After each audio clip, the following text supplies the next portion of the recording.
And we are live on the internet.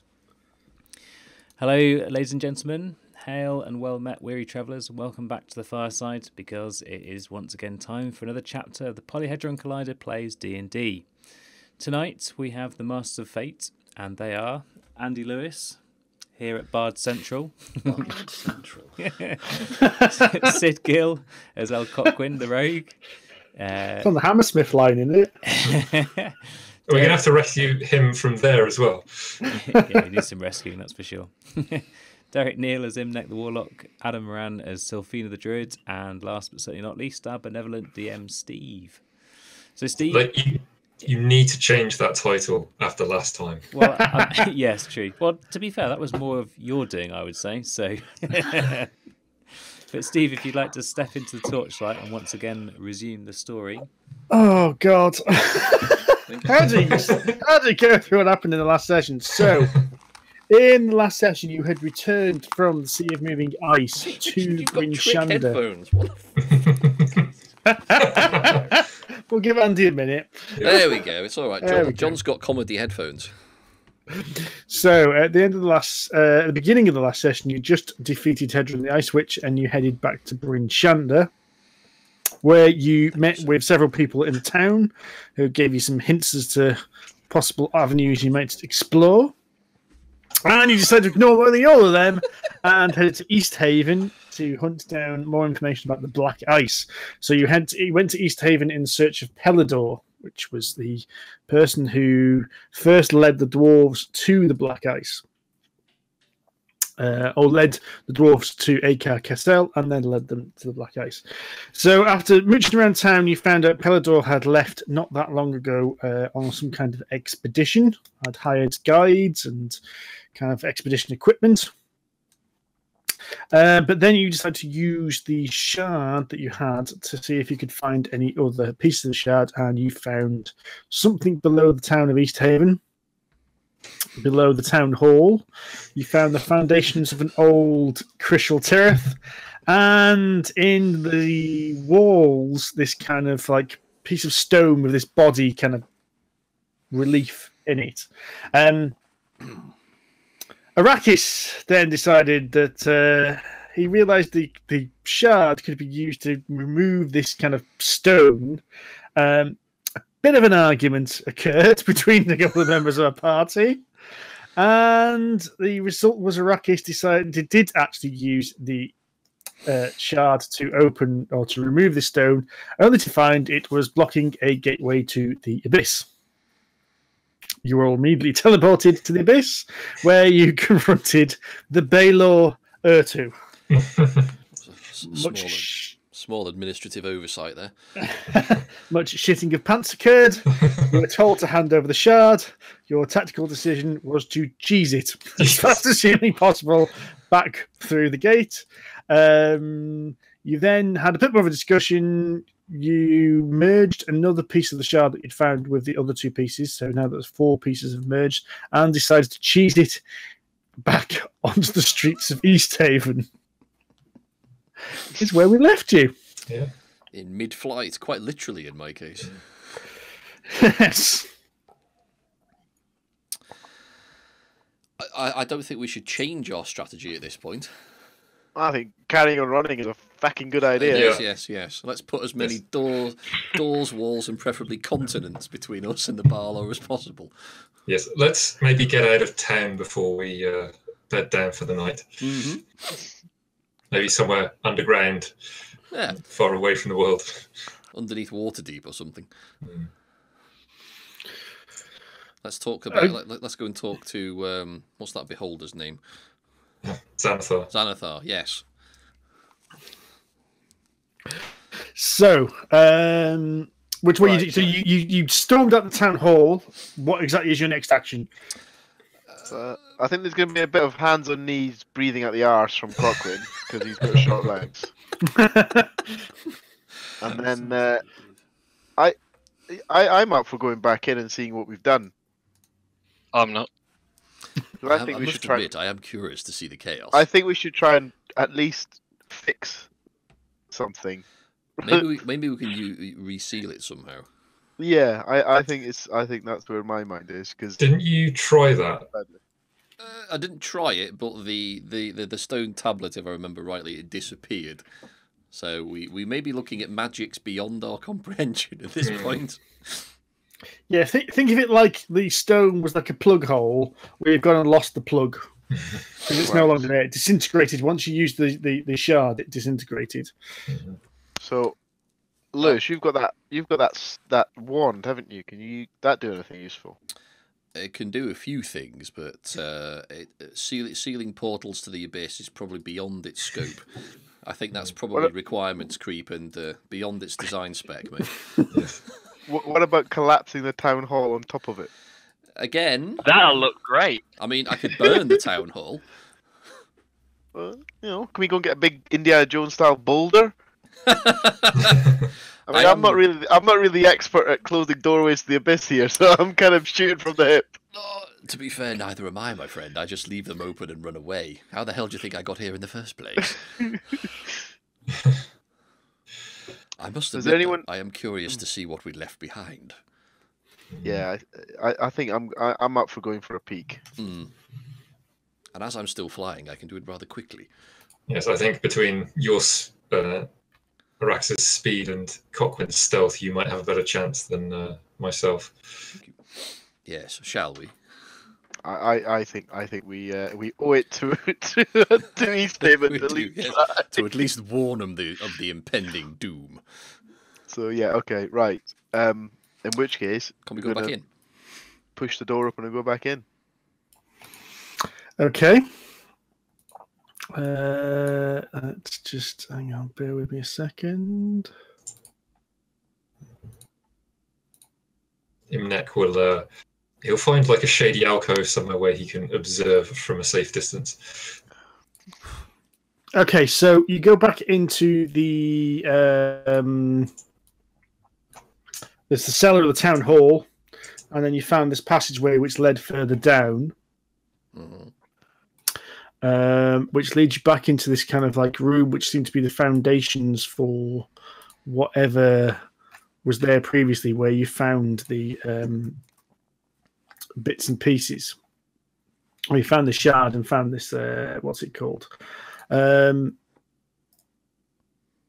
can see the kind of portal is in front of you, and it's kind of, you can see it starting to let this ooze kind of dripping out of this hole. It's like a oily, thick, gloopy substance, just kind of gently oozing and slowly forming a puddle underneath it. Bear with me just a moment while I do that. Oh dear. So, okay, I'm repurposing one of the rooms you've used before. Ignore what's in the middle of the room, but if this part here is kind of the portal, okay, and then this part here is the steps leading back out. Okay. Stepping through the portal into the room are a number of small little things. Best way to describe them. Things. Imps. Things, yeah, they look like imps, but you would know them, Arrakis, as quasits. Oh, bloody quasits. Is that a crisp? Yeah, they're available in cheesy flavour. It's a combination between a quaver and a what's-it. Yeah. So these things like kind of start spilling out, and then you see something slightly larger start to move out of the portal. Can we go and leave the room and run away? Shut the door behind us and pretend nothing ever happened. Nothing to see here. Oh shit. Bloody hellfire. Quite literally, I feel. So this thing is kind of halfway between like a vulture and a man, and its beak is full of like really sharp teeth as well, but it's quite big. It's the Lord of Change. I think we would be way more fucked if it was. Actually, to be fair, the demons are not too dissimilar from some of the stuff in things. It's like a slightly smaller Lord of Change without all the bling. Right. Okay. I can't remember what the hell these things are called now. Oh, you'd know this as a Vrock. Oh. because you've been to the Abyss. You know they're not particularly intelligent, but because they can fly, they're known as hunters in the Abyss. Indeed. Particularly dangerous, nasty beasties. I'm going to look towards Arrakis and kind of work out what we're going to do here. We should leave. We should leave quickly. Okay. The Quasits we can handle. The demon... Following my spat with our friend Imnek, my spells are weakened, and to be honest, my fire magics are probably not much use against a demon. Most of them are probably fire resistant, much like myself. Okay. Is there any? Have they seen us yet, Steve? They're still. I'm going to give you a couple of moments because they are still stepping through the portal. Is there anywhere to hide? No, there's no features in this room. This room is just one giant open space. I'll stop. Well, I'll just. I say backing away. I'll sort of float backwards up the steps and away. Cockwind, I suggest we leave. Okay. We are in no state to take these on. I'll follow him. I'll creep back up the steps as well. Okay. And is there a way for us to seal the steps, like collapse the tunnel or something like that? Well, you had to chip away some of the stonework to get into the tunnel. So it depends what you've got available to you, really. I have Thunderwave. Right. Yeah. You got something big and hard. I've got Thunderwave. That should dislodge quite a few of the tunnels. Imnek can he can make his pack weapon into a giant two-handed warhammer. Yeah, but you're not with us at the moment. I was No. to come out and get you. But if you wanted to come and get me, Yeah. All right. We may not have time. They might get out. Yeah, I was about to say. I Might not have enough time. I think we got to try what you got then, Lewis. What you got with us? Let's try and collapse this tunnel. Okay, stand back, my friend. I'm going to have to cast it at level 2 because I used all my level 1 spells. So if here we go. Right, Thunderwave. I'll stand kind of at the tunnel entrance, so we can make good our escape. And Thunderwave kind of into the ceiling. Okay. So cast the spell because I need to know how much damage it'll do. Ooh, yes, there we go. Thunderwave. Cast that level 2.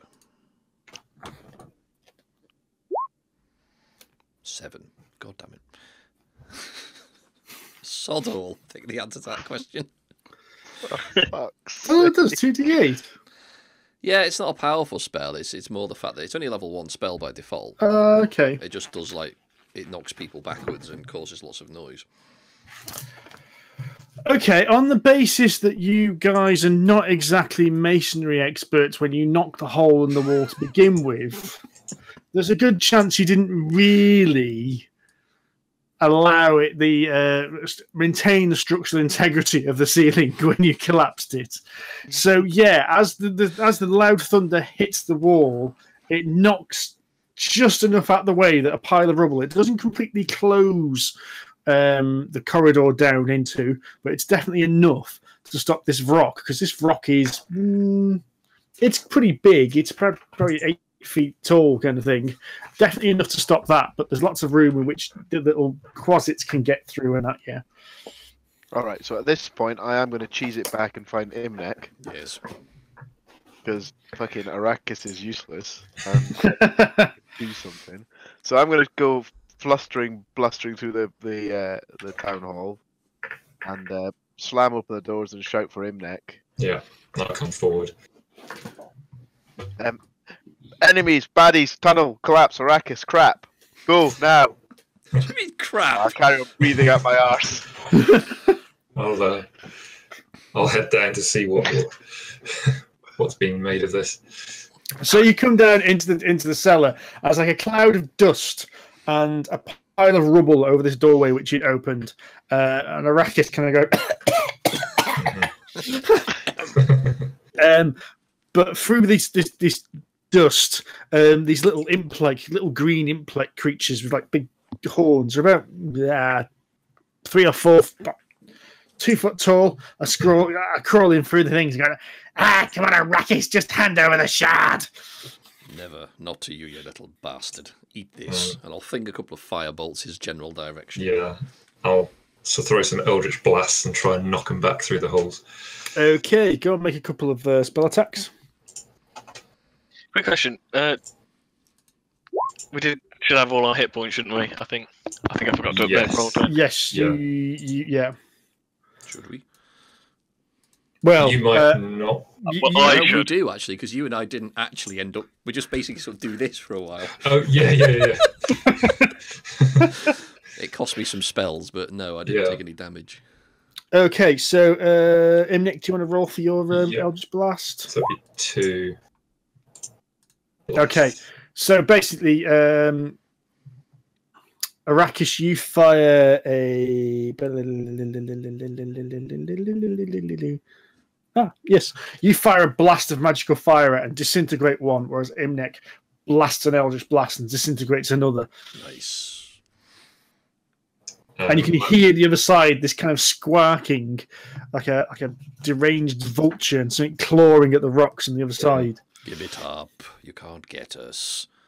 What's the sort of the state of like the I can't remember what they call it, the lintel or whatever above the passageway? So he's managed to damage the lintel enough that some of the brick masonry work has fallen down. As I said, it doesn't completely block the corridor, so you can see this like claw trying to drag through and get at you, but it can't because the gap's about yay big, about a foot across. Yeah. Imnek will dismiss his pack weapon, like the long sword, and then it will reappear as like this, as like a maul, giant hammer. And he'll just like smack the claw as it's trying to scrabble through, and then he'll just start whacking the lintel above the door to try and bring more of the ceiling down on. Yeah, and with a few hits, number one, you bash the claw back a bit, and with a few hits, you scrape one off away, so there's just barely, it's the smallest of gaps that maybe a worm or a bug could crawl through, but this claw can't get through. But you can hear it scraping away at the rock at the other side. Yeah. Okay, yeah, that'll have to be enough. I just returned to you, as I say. I think that's the best I can do. I don't know how long that'll hold them. Long enough. And I'll turn it back into a longsword. Okay. Time to leave, I think.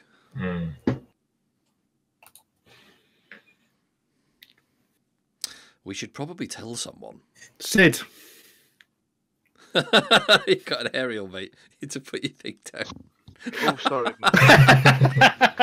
At least you don't talk out the top of your head. I thought you were doing like one of those cat things. Cat things. Yeah. Lucky cat.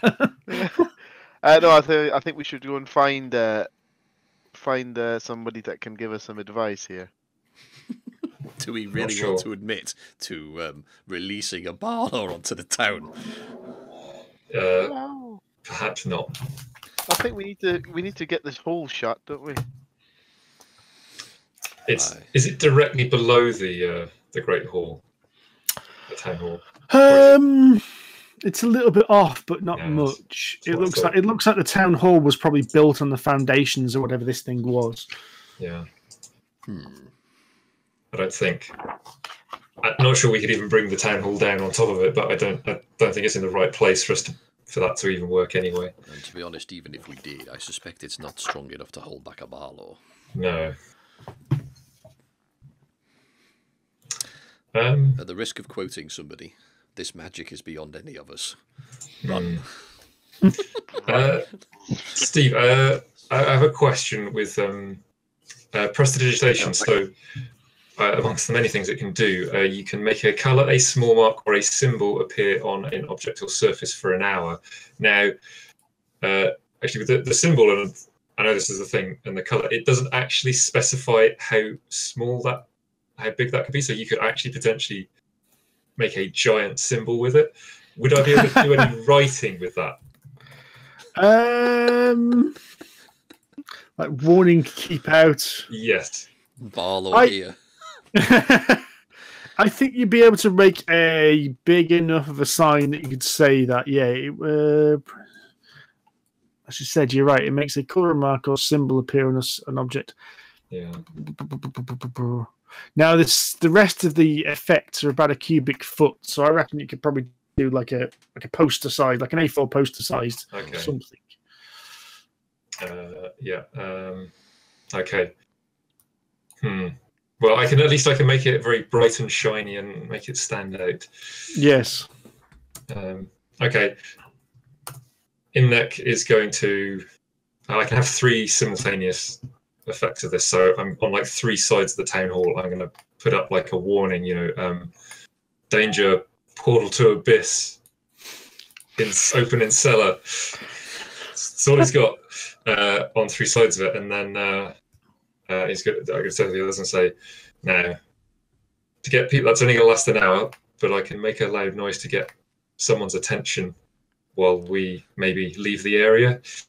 Are we ready to go? Do you not think my thunder wave was loud enough? Well, that was inside feet.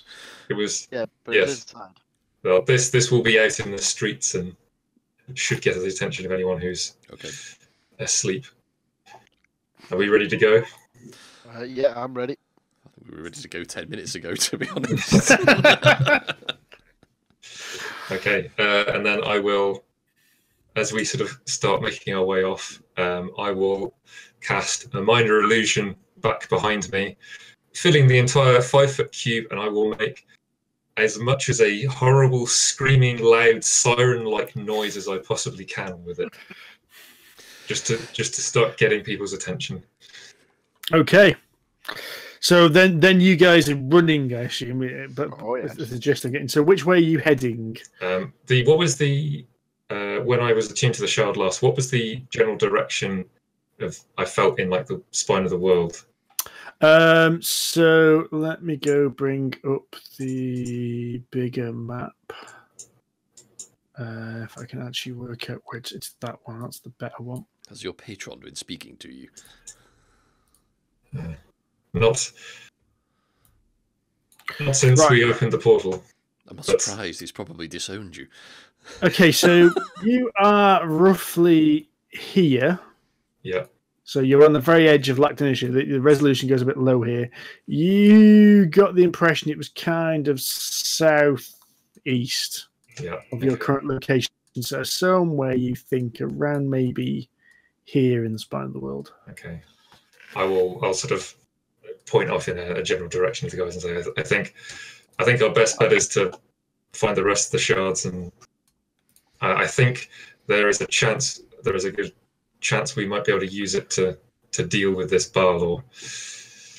In the absence of any other plan, let's go with this. Yes. How very humble of you, Arrakis. I think now our best bet is to reform the shard, because whatever everyone's feelings about my ancestors are, they are at least favourably disposed to me and not actively trying to do bad things to Arrakis or the rest of us. So, yes. Well, yes, it is fair. They don't really know you, but yeah, for now, I think that is our best chance. Agreed. Let's use his own magic against him. Yes. Fair. Is that a voice of dissent there, Adam? No, I said fair. Oh, right, this is fair. I heard it is. Huh? No. Okay, so you're heading southeasterly direction then, so you're going to head towards the spine of the world. It is middle of the night at the moment, so with this loud cacophony of illusions and signs saying "Beware, abyss." Hold the abyss here below. You cheese it out the southeast edge of town and head out into the wilderness. I'm getting a strange sense of déjà vu. It felt very similar to this when I left. Large hall, a lot of screaming, and no one to be seen. How did you close the hole that you came out of, Arrakis? I didn't. How did you stop things coming through it? I didn't. Did somebody else? I hope so. So Arrakis would have most probably come through via a more safer means, so via a gate town or something like that. It was a portal I managed to find in the back of my uncle's Well, I'd say house, but it's not really a house. It's the, you would have needed a gate key as well to get through, which means that only people who own the gate key can use it. I can't help but feel that the crystal I borrowed had something to do with that. It's a hazy memory. It was a while ago. Borrowing the crystal. Well, finding the crystal. And then burrowing into my uncle's backyard. I found a gateway. Let's hope that he isn't able to use that one to get people through to clear out this other bigger one. I can't help but think it was one way, but then again, if it is one way, it doesn't stop her to using it again. But I don't know. Without the crystal, maybe we have a chance. Yeah. And he was able to send some minor demons through. Even a few is enough to do whatever he has in mind for Faerun. Well, he hasn't showed his face yet. He's the plotting type. Well, let's find it. Let's find the shard then. Why do it yourself when you can get someone to do it for you? I must Well, say, I that is do the admire danger. that aspect of him. Well, at least we are aware of this and can do something to stop him, as I doubt anyone else will be in a position to. Indeed. I think we need some magic. Yes. More powerful than I can wield at the moment. Well, we know where at least one shard is, and we are aware that the sixth was found in Waterdeep, but I don't know how easy it will be to find the other two pieces. Well, we know one's in Waterdeep, and we know one's round here somewhere. Does that leave one left? Two left. Two left. Although it concerns me, although we both had the vision of the shard being created, I also had a vision of these 8 symbols that you tell me are those of the schools of magic, and the one for necromancy was in shadow. I don't understand what that means. Each symbol, each school of magic seems to relate to one of the shards, so I don't know what that means for the necromancy shard. I'm going to put money on the fact that it can't mean something good. Yes, the way things have gone. I'm sure it'll be fine. It'll all be good. Your uncharacteristic optimism, Mr. Druid, is well, welcome. Yes. Well, I would suggest that we put some good distance between the town and ourselves, but we should find some time to rest. Yeah. Okay. Are we on a road at the moment, Steve? The way you're heading, actually, there aren't any roads because you were heading towards Spine the World, weren't you? Yeah. So if I just bring you this map, because this map actually is a little bit clearer for the local, because you'll be heading off this map soon. So you are here off this side here, and you're basically heading off the map in this direction. So you cross over the river. The first thing you do is cheese it out of town, cross over the river there, and then you're basically out into the open tundra then. Okay.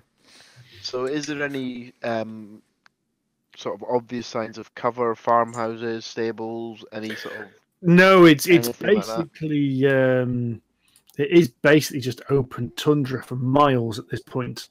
It undulates. It's not completely flat. It's hilled, so you can every so often you can look back and make sure you're keeping an eye on things and no one's coming and looking after you. But you basically it's middle of the night at the moment. It's probably like about midnight, 1 o'clock in the morning. There's a little bit of cloud cover, so the light's not brilliant. But yeah, you can hide from things, but it's going to be kind of like duck and cover kind of hide, if that makes sense. Around a hill or a bit of rocky outcrop, if you can find one. It's back to your Arctic Fox tactics. I was going to say, I'm looking off.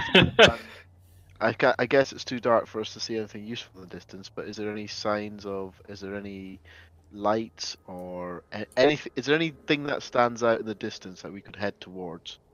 The direction you're heading in, no, it's just completely pitch black ahead of you. Looking back, you can see the lights of East Haven, and probably actually that's about it because the other towns are too far away. So that's probably the only. You might be able to see some lights from Goodmead across the Lack. You might be able to see, you might be able to see the little towns the other side of the Lacks. But the direction you're heading in on this side of the river, you can't see anything. It's just pitch black. Right. So I'm going to turn around to the guys and say, which way, Imnek? Are we running straight there, or are we going to find a road? Well, I don't think there are any roads here. I can't see any on the map there. I don't know if I would have been this way because with my Outlander feet, I do have a good head for geography and settlements and locations. Do I know anything about this sort of general direction ahead? So basically, you're heading towards the spine of the world, which is you are on the very edge of civilization of where you are. So you know if there are some settlements inside the spine of the world, though they're not commonly visited. So there is, there is a pass that leads to the town of Kuldahar. Which is I can't remember the name of the pass at the moment, which allows you to get to that town, but that's the only town you know of actually inside. It's called the Kuldahar Pass. God, that's it's not a well-travelled. Yeah, it's not a well-travelled trail, but there is a rough trail heading from East Haven to Kuldahar in this pass that goes through the things. But it's a little bit further west of where you think you need to go. Okay. Well, I think that's a good, sensible place to head. Yeah, we could head towards Kuldahar. It may be. I only have a sense of the direction of the rest of this next piece of black ice. It may be that we need to go through the pass of Kuldahar to get there anyway. So perhaps if we bear towards there, I should be able to navigate it. And once I've been through an area, I will be able to navigate our way back without issue. Send forth your lights, Imnek, and let's go. Because I can't see in the dark. Yeah, I'll summon the really dancing lights. That, mate. Not acceptable. Some of the dancing lights nice and low, so like they can dip in. They're covered by the dips and everything, the depressions around us, and then allow us to guide Cockwind. I just sort of hold some fire in my hands, just as sort of small torches for me. Although I can see in the dark, it's not really for my benefit. A, to keep me warm, and B, to help Cockwind see where he's going. Excellent. So basically, you trudge out for a few hours. I take it you're just carrying on travelling, are you? Yeah, I think so. Get as much distance between you and East Haven as possible. At least a couple of hours, yeah. I've just had a feeling, gentlemen. I suspect we may not be welcome back in East Haven for a while. Perhaps not. Perhaps should give it a wide berth for some time. We're not getting the key to the city anytime soon. We have Cockwind for that anyway. So yeah, you guys head out for a few hours until. Do you keep on going till daylight, or do you want to make a rest, or what? You keep on heading out till daylight. Yeah. I would suggest that we do rest after a few hours, get a long rest. I think we should go till dawn and then rest in the day. Until we can find get a good distance and find a maybe decent area or landmark or some feature that we can hide. A shelter of some kind. Yeah. Yes, agreed. Yeah. Offer a basic amount of shelter, cover. Yeah. I can, with my Outlander, I can also, find food and water for a group this small. So basically, you will have come kind of south, kind of this way. So you would have travelled About 10 miles. So yeah, overnight you basically get on the open tundra, kind of marching through the night. You get to the edge of the Spine of the World Mountains, and the tundra basically just starts lifting up. It's not long till you can find somewhere where you can take a bit of refuge, just to get your breath back, get a sandwich down your throat, that kind of thing. Get a brew on. Yeah. Get a brew on. Get a brew on. Important thing is get a brew on. Oh yeah, totally. Get the kettle on. Yeah. Cockkwind's gonna have a teapot in those rucksacks. Oh yeah, definitely. Gonna have a Has he got any Bovril? We need some Bovril. Mate, Bovril and a pie. That's it. Yeah. We need Bovril and a pie. It'll all feel a lot better afterwards. Indeed. Are we long resting then, or? I think we should. Well, I think also it's been a while since we've technically slept as well, so to save exhaustion. It's true, actually. Yes. Yeah. I can agree with the long rest, sure. Yeah, you two need your spells back. Definitely. I think it's still got on mine. Oh, okay. Did I do any of them? Okay. I may Anyway. have used one or two of mine for some reason. I can't imagine why. No. Okay, I think that's it. Agreed then, Steve. We're gonna have a long rest. Okay, so you find somewhere to take shelter and get a long rest so you can replenish any hit points or any spell slots you've used up. When you wake mid-afternoon it would probably be. So normal then. A normal Saturday for Andy. Outside of where you look back towards East Haven, and you've got this open tundra. Something kind of dominates the view that definitely wasn't there earlier. Oh shit! Oh dear. This can only be a good sign. Yeah, sure. Hovering half a mile maybe above the ground is a tower on top of a cloud. What? Just a single tower on top of a cloud, and then kind of made from the cloud, coming down from it is like this big spiral staircase. Why do I feel this situation has not got any better? Would I recognise what that is? Make a history check. Because Imnek's so good at intelligence-based stuff. Not bad. That's not bad.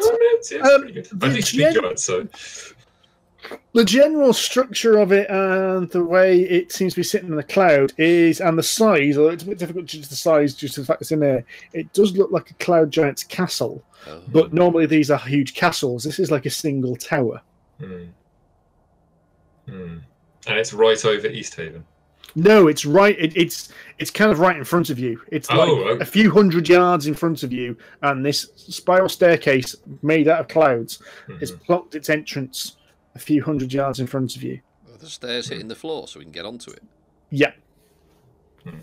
In the absence of anything else, gentlemen, I suggest we investigate. It looks like an invitation to me, so I'll sort of start walking forwards. I doubt cloud giants are in league with demons, but the enemy of my enemy and all that. Yes. Sure.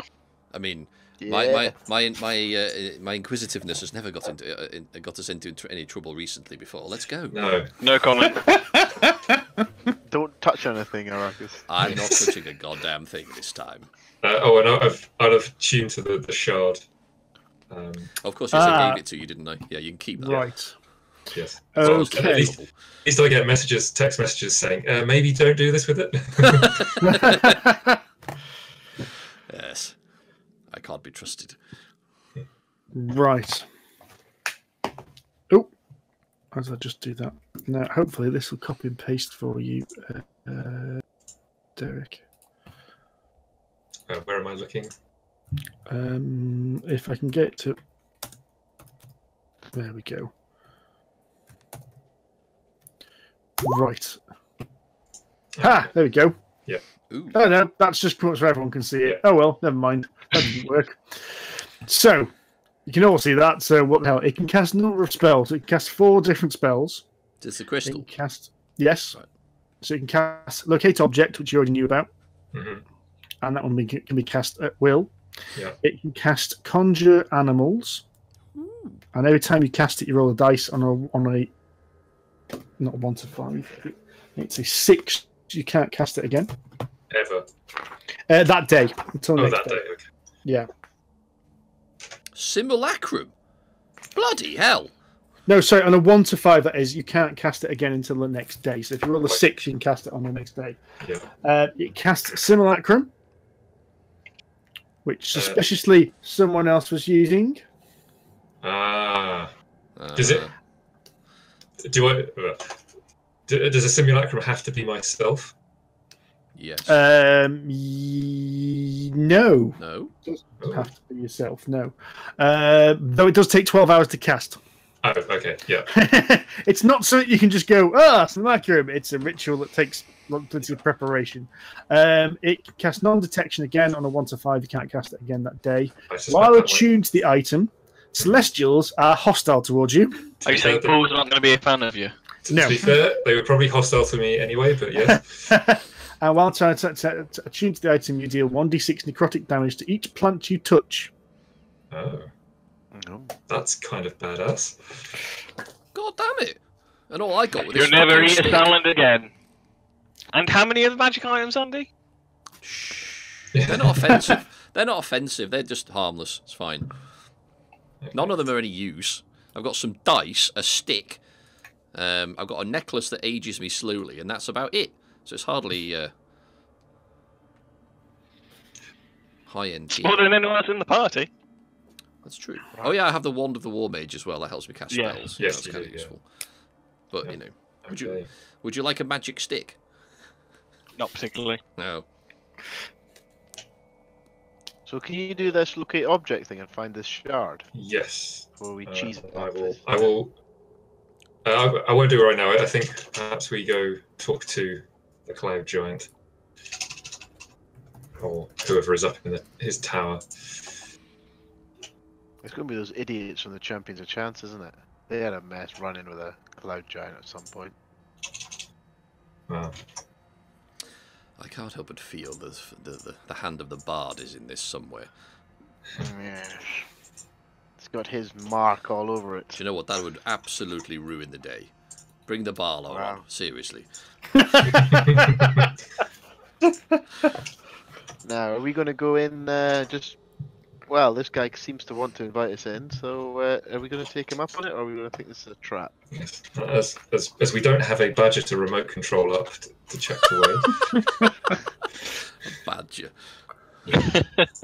Yes. Imnek will sort of shoulder his sword and start heading up. It looks like an invitation to him, so... Just make Arrakis fly up there, obviously. Hey! You're the only one that can fly, I think, unless Imnek can fly. I could fly in there, actually, if that helps. I can, actually. But perhaps we should save our spells after our last discussion. Last get using them, yes. Misunderstanding. Yes. Miscommunication. Yeah. So Imnek's going to head up. I don't know about the rest of the guys. I'm going to come up to the bottom of this cloudy stairwell. I'm going to poke it with things to make sure it's like solid. It looks, although it looks like a cloud up close, when you touch it, it's like marble. All right, okay. So it's like white, like marble, but it is rock hard. All right, okay. So I'll go up it, but not trust it. Okay. Sort of checking each footstep as I go. So, making your way up the stairs, when you get to the top, you are indeed met by this huge tower, and it is giant size because the doorway leading into it is like 20 foot tall, and it is wide open, like leading in, and you can see lights within inside as well. Ooh, hello. Follow the lights. Follow the lights. Yes. Let's just go in then. Okay, so you open into this huge, like 100-foot high chamber, like hexagonal in size. Lights in each corner, making it perfectly, beautifully well lit. and a giant-sized writing desk in front of you. Sitting at the writing desk is, if it were a human, it would appear like a wizened old man, but this thing is 15, 20 feet tall, wearing an opulent purple robe with a grey wispy beard and light grey skin, and he's scribbling something on a parchment. At his feet, kind of that sticks its head up to look at you, is a griffin, but to him it's like the size of a house cat. And as he's scribbling, he just absently strokes the griffin that's at his foot, and the griffin squawks at you, but doesn't make any move. Oh, sorry. He dips his griffin feather quill to one side and goes, excellent. You're aboard. Nice to meet you. So what?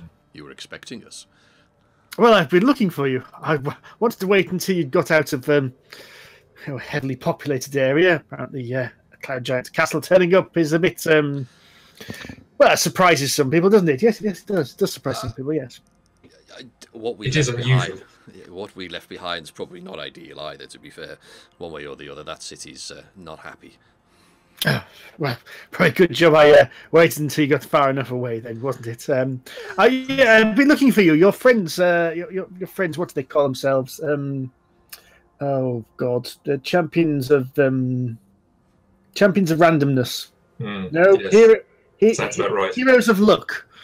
Something like that, yes. They've got a name for themselves. No, yes, I thought it was quite charming, although the name completely escapes me now. What was it? I don't know what it was. What was it? Knowing that infernal bard, it'll be Champions of Chance. Champions of Chance. Very forgettable, that bard. Who? Sorry, what? Who are you talking about? Yes, I met up with your friends, colleagues, associates. I don't know your exact relationship. I don't know how you small folk families work anyway. They've been offering me some assistance with the problems that's been affecting the Sword Coast recently, and we thought maybe you may be able to help as well. But I get the sense you've got troubles of your own by what the voices have been telling me. That's one way of putting it, yes. So the voices? What voices? Oh, sorry. I'm a very powerful wizard, and I commune with well, I don't know what they are. Pixies? No, not pixies. That's what the pixie dust is for. No, these otherworldly entities. I don't know what they are, but they provide answers to questions. It's really midichlorians. Would you mind asking these, whatever they are, about what happened in East Haven after we left? Oh, I'm sure we could find out. I extended the courtesy to your colleagues.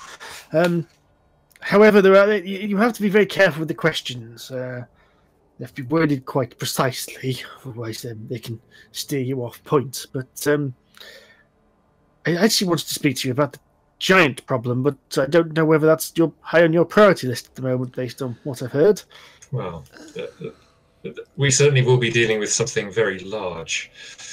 I'm not sure a giant is quite the right term for it. It's certainly a giant something. Maybe then maybe I need to assist you in some way then. Basically, yes, I've been speaking, and they mentioned something about demons and otherworld artifacts of power and such like, and maybe if I can help you sort out your problems, then maybe you can help me sort out mine. Well, yes. Ours, because it's the entire Sword Coast. It's not just my problems. Yes. A favour for a favour. Seems reasonable. Now you're talking our language, wizard. Excellent. Yes. So, what is it you need to know? And let's maybe I can help you out consulting these beings. We need to know if someone has opened a portal into the abyss, and through which demons can come through. Now, I'm not saying who that someone is. We're just wondering if someone has done that. Arrakis will look very innocent at this point.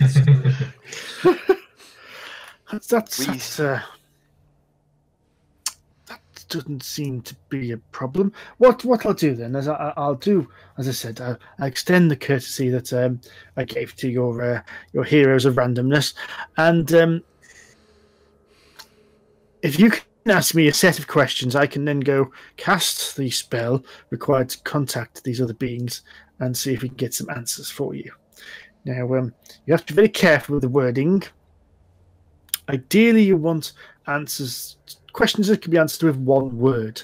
It's emotions or basic concepts. Complicated systems, do not come back through and cause the most nastiest of headaches, which we don't want them again, do we? No. Do we, Scratches? So, is there any particular questions you'd like, and then I can go start preparing the ritual? I'd suggest 5 questions. That should mean I can still, operate in the next week. Mm-hmm. I'll lean into Imnek. Should we ask about the locations of the crystals? Absolutely what I was thinking. Although, if we only get one-word answers, I'm not sure how to word the question. The location of each crystal. That's a single word, surely. Or at the very least, the phrase. Worth a trying that. Yeah, that's a good idea. But that might take up perhaps 2 questions, as there's 2 shards unaccounted for. Well, at least we'll know where they are. What about, can they seal up a demonic abyssal portal? Or Yes. Will they? who could? Who could seal the portal? Yes, who? So that's Or 3 what? questions. Yes. Sorry, what were your questions? What were you thinking of questioning again? Just to make sure, because I've got some experience in this, and it's useful to be very particular about your questions. So, what were you thinking of asking? Well, may we inquire as to where the locations of the missing 3 crystal shards are located? See, that's going to be very difficult to do, because you're asking a complicated question there. We are? Yes, because most of the times the answer is a simple yes, no, or maybe. Sometimes you can get it to name one person or one place. Mm-hmm. If you're asking for the locations of 3 items, then What about 3 questions? yes, that might work. What is it? Where is the first shard? Where's the second shard? Or where's the third shard? Or something That along may those work. lines. What do we reckon, boys? Or do we need to name the schools of magic to make it more specific? Yeah. Do I have any sense of what which schools of magic the missing shards are part of? You know which ones the existing shard is part of. Yeah. Because you've got that. So you've got divination, conjuration, illusion, and abjuration. Yeah. So you know that you've got 4 of those schools of magic there. But Hedron didn't sort of tip her hand as to which one might have been found in Waterdeep, I guess. No. We could ask 4 questions separately about each of the other shards, and then we have 1 question left over. Do it. I have no question to ask. Yeah, I think What about shards is important. Yes. What about who could close up the portal? That works. Yes. Yes. That's another good Sure. Okay, so you're going to ask where's the shard of? Yeah. So it'd be necromancy, transmutation, evocation, and enchantment. Yeah, that's right. Yeah. And then who can close the portal? Yes. Yes. We'll sort of maybe specify the portal to the abyss under East Haven. Okay. Arrakis may have inadvertently opened. Well, we can skip. We'll try and hold it against you. Yes. Professional curiosity. Curiosity kills the tiefling. Yeah. And blind stubbornness. Yeah.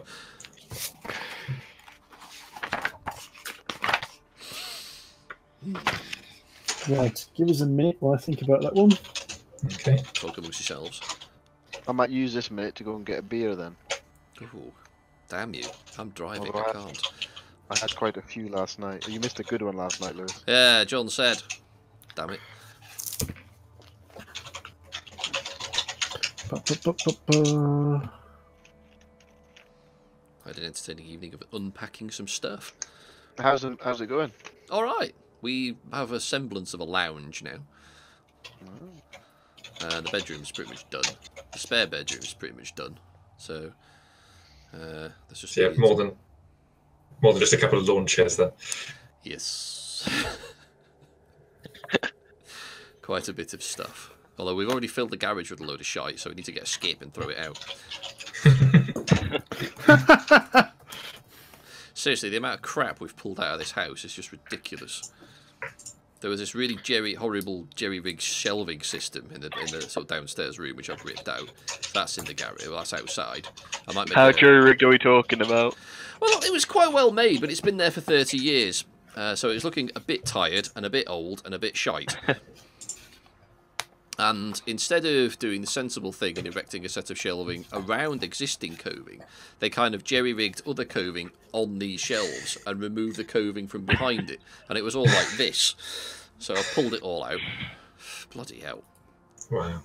Redecorated the room. That was the blue room I was painting last week, actually. So that's that room. So you saw the mustard wall behind it. They came out. And then there's like this felt covering for it, because it used to be like their daughter's room, I think. But they've only magnolia'd up to the edge of the shelves. So you have magnolia to here, then you've got mustard all the way around here to the window. It's just disgusting. And mustard above all of the coving as well. Oh. So that is now a nice shade of pale blue. Yeah. Nice. Yes. Setting up my aquarium, so that's fun. 240 litres of water by bucket. That's hilarious. Oh, wow. Get a hose, man. Did the fish survive? No, sadly. Well, two of them did. The ones in the small tank did, but the big bucket from the main tank, there were 3 fish in that, and I completely forgot to put the water heater in that, so essentially they froze. Oh. Yeah. Oops. So yeah, whoops. But it does mean I can rebuild the main tank now. So at the moment that is now cycling, so it's just full of water, dechlorinating and just pumping through, so it filters out all the shite. So then I'll add some plants this weekend, wait a month, and I can put some fish in it. Hurrah. Nice. But Kipling, one of the cats, has already taken an interest in it. So he started pouring at the glass. There's nothing in it, it's just water. But he started to pour at the glass. He knows something interesting should be in there. He does, I think. Although weirdly, Banjo, the other cat, is terrified of it. I think it's the pump making a slight noise, and so he just runs away. Nice. Did you manage to get the stuff moved without anyone robbing the van then? We did. Yes, it was all right. There were a couple of shifty-looking characters walking around, but they didn't bother us, so it was all right. So yes, Laura's still got a little bit of stuff left in Wolverhampton, but we're pretty much good now. But she goes to Wolverhampton to work anyway, so she can pick a few bits and bobs up on her way home. So it's just a slow case now of moving things slowly. But yeah, we need to organise things, and we haven't got any room to put the telly in the lounge, which is annoying. So I've got to work out what to do with that. Put it on the wall. Yeah, there isn't really a wall you can put it on, at least not without at least one sofa not being able to see it. But we'll see. Either that or just buy a 60-inch telly and mount it on the brickwork. Yeah. Yeah. Seems legit. Exactly. Yeah. I might do that. Okay. So, rather than like step up, that you realise there's no stairs in this room during Zephyros. He makes a note of these spells and then just levitates him up for a hole in the ceiling into the room above. You hear him, you can just vaguely hear him mumbling. But other than that, you can't hear anything. It must be... it's a few minutes. Actually, yeah, the duration of the spell is 1 minute. That's not particularly long spell. He comes back down. DM's all over this. And he's clearly a little bit phased by what he said. He goes, some of his answers were clear, some not so clear. So, you asked where the location of the Shard of Necromancy is, yes? Mm-hmm. Yes. To which the voices said, the Shadowfell. I was worried it might not be on this plane. The Shadowfell. That sounds like a delightful place to go. What are you talking about? That would explain the vision of it being in shadow. Yes. The Shard of Transmutation, the answer given was Skyreach Castle. The Shard of Evocation was Imnek's tribe. The Shard of Enchantment was told Waterdeep. And who can close the portal was simply a powerful priest or he who sacrifices his life.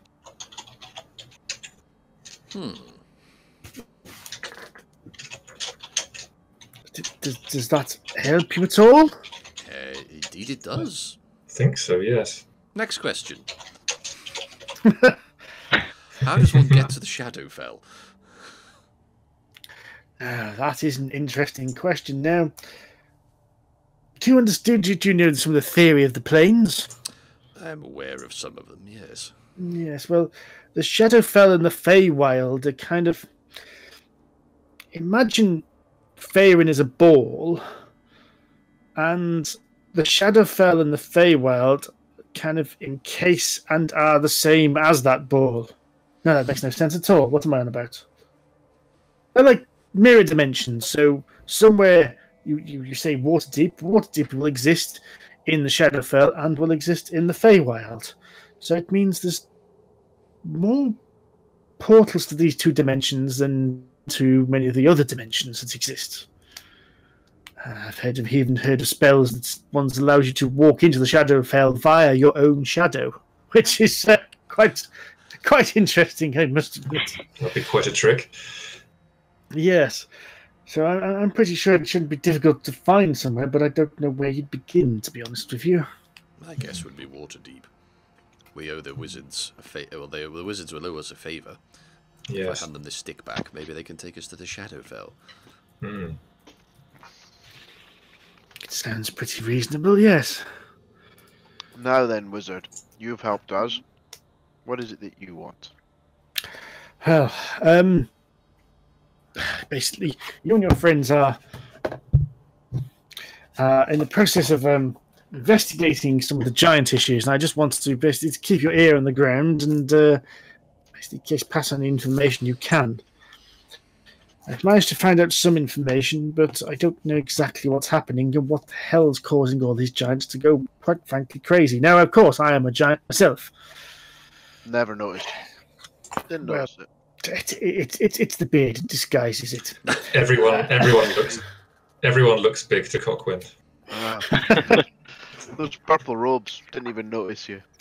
Well, now, the thing that for millennia has kept the giants in check are two things: the Ordning and the Storm Giants. Now, the Ordning is this kind of Amnam the All-Father, highest of gods, puts a strict hierarchy between the giants and the giant kin about who's in charge. So, for instance, I, as a cloud giant, did not outrank a storm giant, but I outranked a hill giant or a fire giant, and the ordning meant that if I gave instructions to a fire giant, they would have to do as I said. But this is gone. Oh. This thing that holds us together has disappeared. It has gone. Have you checked behind the sofa?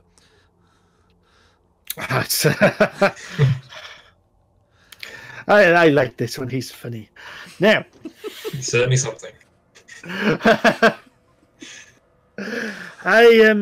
I'm looking for. Well, so normally the storm giants would also have power to keep these in check anyway, because storm giants are particularly powerful giants. But well, I used to be a court advisor to the storm giants court, and well, the queen was murdered not very long ago, and then the king has disappeared.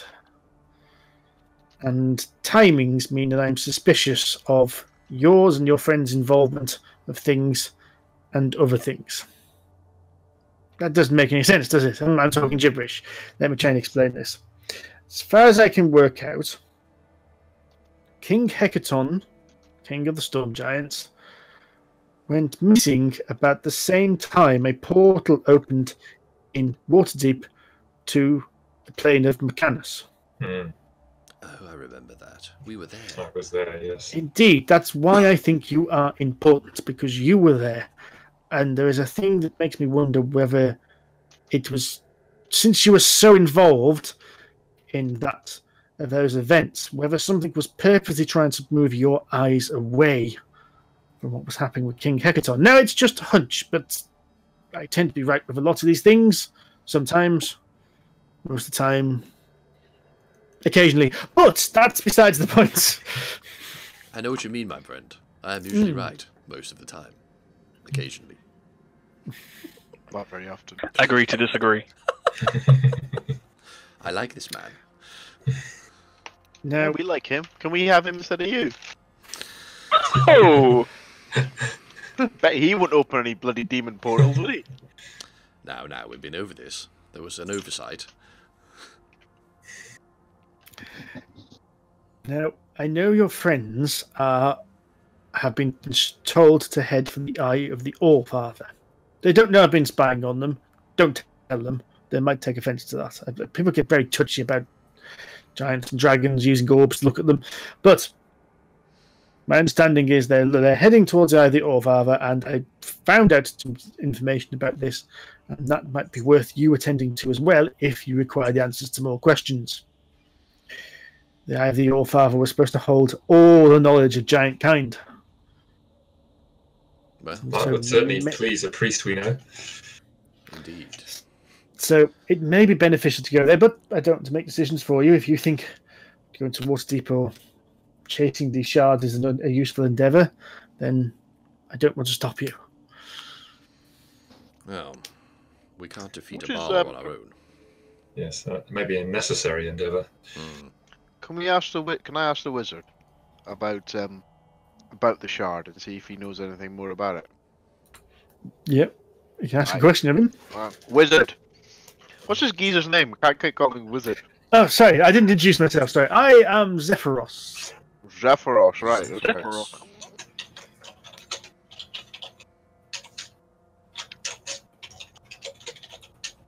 Right, Zephyros.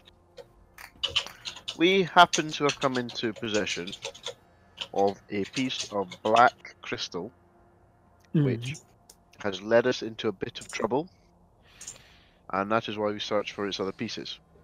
Indeed. Is there anything in your tomes that can help us understand what this thing is, why it's important? Now, I was pointed into the direction of this and did some research. My new friend, Mr. Clouth, he did point me towards these things. Who's Mr. Clout? Sorry, but Mr. Clouth. I shouldn't call him Mr. Clouth. Clouth, sorry. Your friends, actually, in fact, your friends, the popular people of Chance Encounters, they suggested when I had a meeting with Clouth's representatives that it would make a powerful ally, and advised me it was worthwhile speaking to him. I can see, Mr. Arrakis, you are quite confused and think you're aware of this person. I've heard the name. Individual. Clouth. Now Clouth is Dragon. an ancient dragon. That's correct. It's an ancient dragon. Extremely powerful. I know it's quite unusual for giants and dragons to be working together because Yes.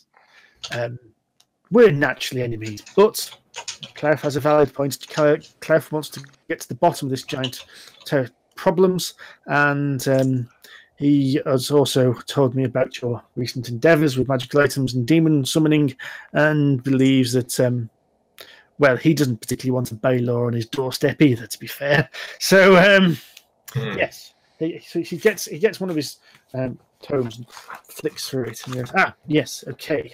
Now I believe, stop me if you already know this, that what you're looking for are pieces of Crenchini-bon. Does that sound familiar? Sounds like some sort of confectionery. Does it? Because we have we did get some information from like the last time the shards cropped up. So Crenchini-bon, also known as the Crystal Shard, was sounds like a Welsh town. Crenchini-bon. It was last seen around 150, 100 years ago, wielded by a human wizard called Akar Kessel. You won't be wielding it any longer. No. Good to know. Well, apparently he used this crystal to build crystal towers, which he could move between, which he called Crishal Tirith, apparently. I know that name. He also was able to charm hundreds, if not thousands, of humanoid monsters and such like from the spine of the world, and assembled quite an army. Which, now, there's some confusion here. Apparently, he has a general of his army, one Baelor. Oh dear. Now, it's unclear whether he had managed to use the shard to charm the Baelor or whether the Baelor worked with him willingly. There's not much information on that one. Funnily enough, the Baelor didn't hang around for questioning afterwards. It's quite unfortunate. Very unscholarly. I'll just cast Imnek a knowing look. Yeah, perhaps for the best. Now, what happened? No one knows what happened to the Baelor. We kind of do.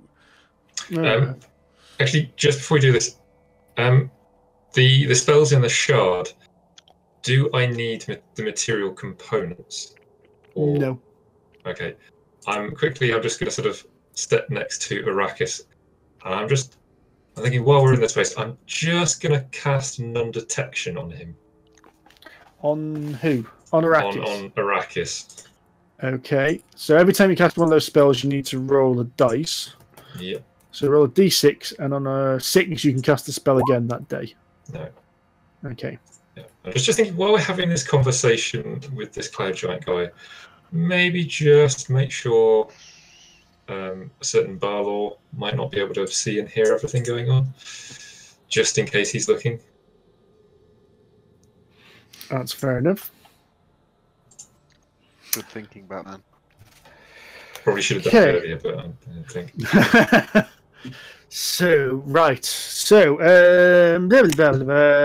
The humanoid attacked Bryn Shander. They were stopped by an alliance of the humans of the 10 towns, the dwarves of Cairns Khan, and the barbarians of the Elk tribe. Not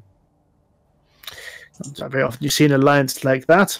Akar Kessel was thought to have died when his crystal tower collapsed. And then the history of the shard gets rather sketchy. The last hint we can find of it is there is a rumour, not confirmed, that the dragon Hephaestus attempts to destroy the shard with dragon fire. It looks like he did a pretty good job. Didn't quite destroy it, but by the sounds of it, what you're saying, that there's now pieces of it, just shattered its power, shall we say, rather than destroying it completely. Now, what is interesting is all stories about Crenchini-bon say that this item had intelligence. It had consciousness and intelligence, and it could communicate with its user. Now, have any of these pieces you've had spoken to you at all? In a manner of speaking, yes. Yeah, next like no. Nope. They haven't at all. Arrakis will now cast Imnek a very raised eyebrow. Imnek doesn't get the inference at all. Yes, Now, it has. I will say this is a very dangerous item. It seemed that it's wants the owner to basically use the power of the shard to command and conquer and destroy. Its goals seem to be that of one of destruction, from what we can tell. Arrakis is now starting to look quite smug. Wait, you mean his expression hasn't changed? Yes. More smug. It would appear the crystal shard may be linked to our Barlow friend after all. My supposition is that the crystal was used, obviously the black ice and the crystal are intrinsically linked. The black ice is obviously used to charm the dwarves and anyone else near it. And our Barlow friend is certainly at the back of it. It would seem so. It would seem that most indications are that wherever this Crinchiniborn or shard turns up, that Baylor is not far behind. Arrakis is now going to look ridiculously smug. I did warn you. Now the question is, reforming this thing, it may help us, but it may not. It wants to be reformed. It's spoken to me. And anything, in my experience, anything that wants to be reformed, that powerful, can't help us.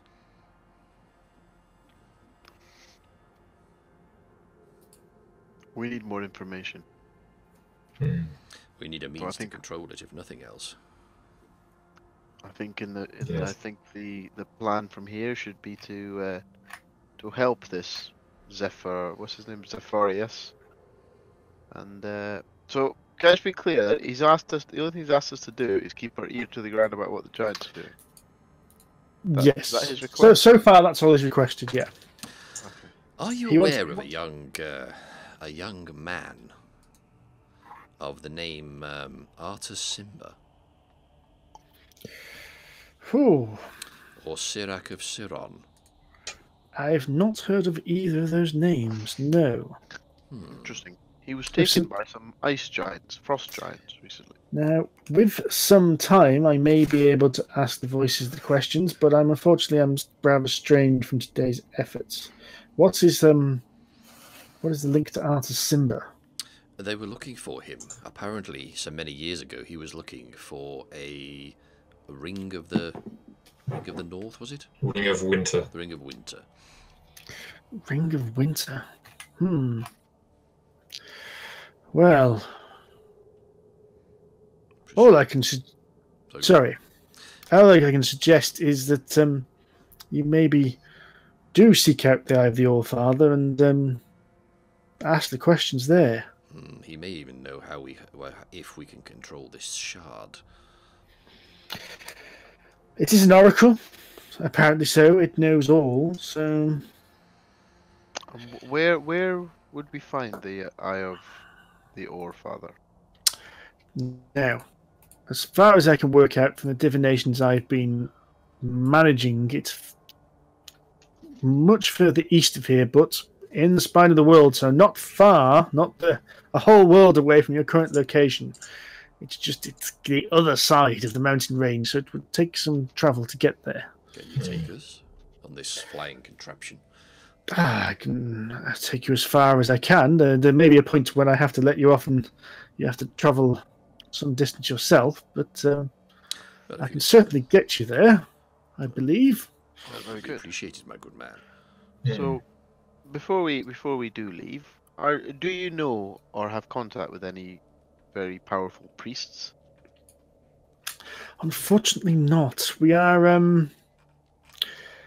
I only really have conversed with other giants, and we are not godly beings ourselves. Very good. Are you able to? Be one of the problems we have, really. So, so question to the guys. The other guys, the champions of chance, have they got a priest?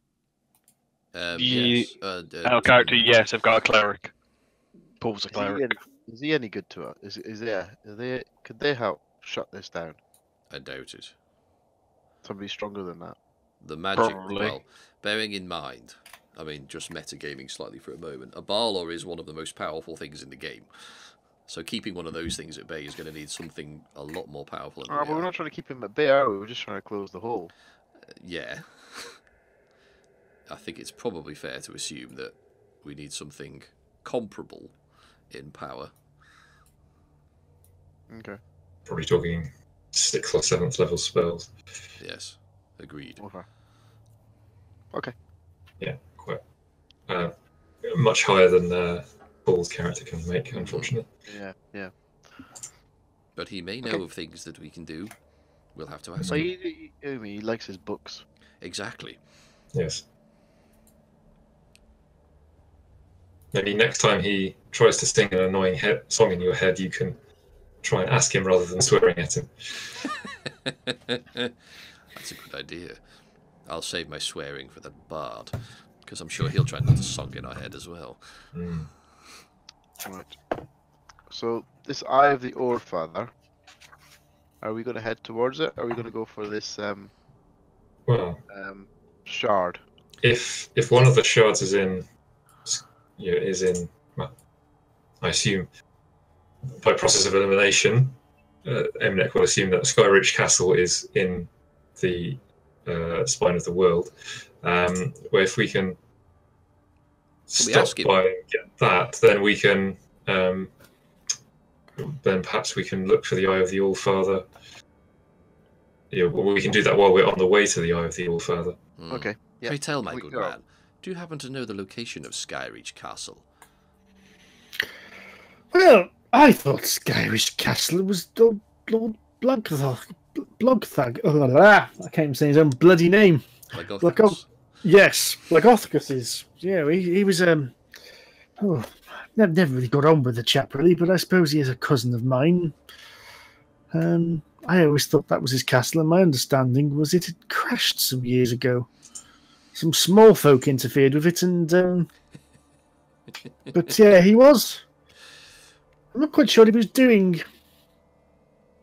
That's an interesting point. I never really thought about Blagothicus. From what I remember of the discussion I had with him, Blagothicus said something about he was going to do something that was going to wake the giants up. That he would set plans in motion that would force the giants to rise up and take their rightful place.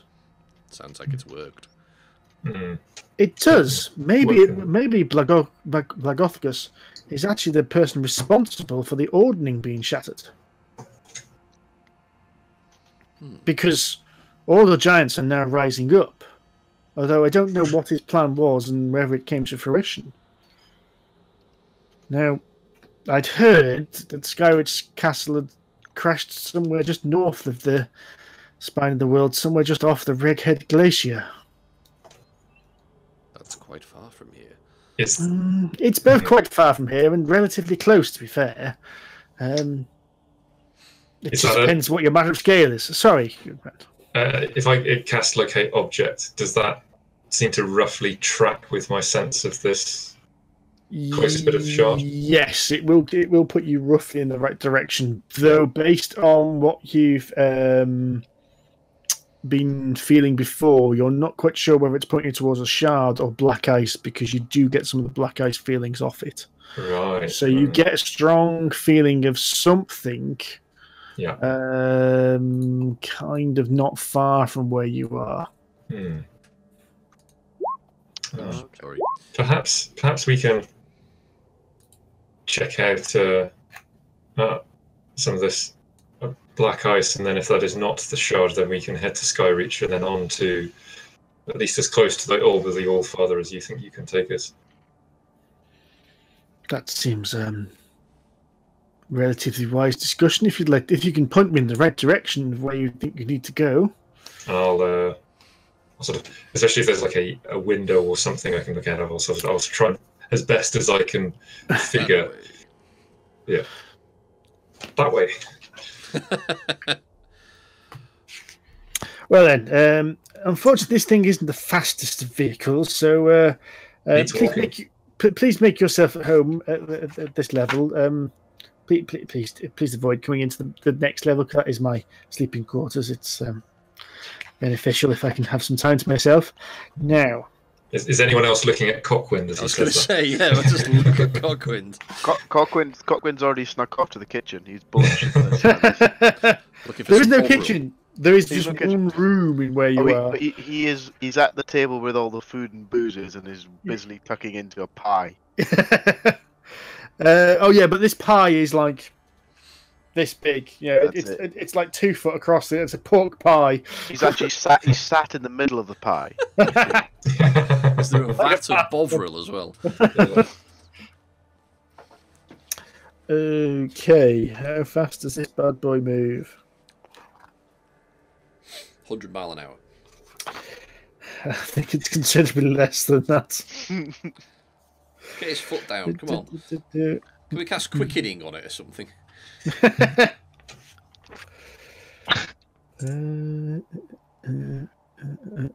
Anyway, he starts heading off in an easterly direction towards where you are pointing him towards.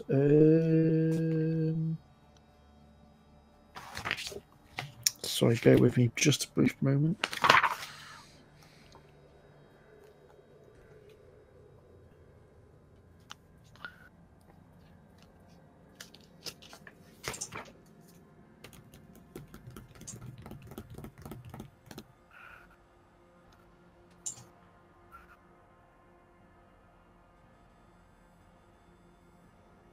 Okay, so unfortunately, this thing does plod along at a slow pace, but it, as you said, it beats walking. It keeps you out of the rain and keeps you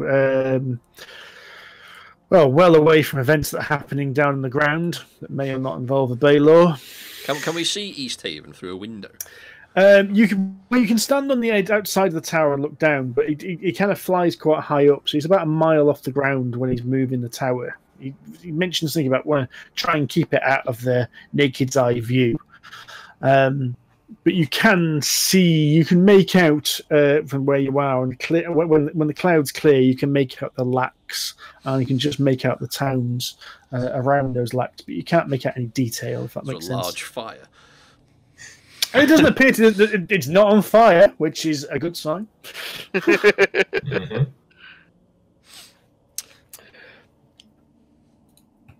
So after a few days of this, admittedly it is a bit boring, as all you can basically do the scenery of the spine of the world, this huge mountain range. Imagine something like the Alps kind of thing, but on a much bigger scale. As he gently makes his way along the edge of it, you eventually come to a point when Zephyros lowers the castle down slightly. And then lowers the cloud beneath, forms this spiral staircase again. And Zephyros, he can if you want, if you'd like it to make it into a slide. That would be ace. Now, based on the directions your good friend Imnek here has provided, I do believe this is close enough to the area of this item that you wish to get. Now, as with most things with this, I don't like getting too close. Mm-hmm. Because, a flying castle can startle people, especially at this time when giants seem to be in everyone's mind, shall we say. Mm-hmm. Understandable. Yes. So, I'd suggest I believe you're about a mile away from where I think you need to be. So may I suggest that you disembark here and make the rest of the way on foot? Well, thank you, my good man. You've been very generous. Yes, indeed. Well, I hope that can be of some assistance. Will you wait here, or will you be on your way? Well, let's see what results you find here, and we can discuss and say what you think our actions are after this, shall we? I'll wait here. I'll bring the tower up a bit just in case some uninvited guests want to come aboard, of course. Yes. I'm sure we can signal up to you through various means if we require returning. I'll keep an eye on you below. So, Good luck. Thank you. To us all. Okay. Well, at least I can't summon any more Barlows this time around, eh, boys? Well, Don't jinx it. yeah, let's not be too hasty. 2 Barlows in 2 days. Boom. Yeah. It's quite a success rate.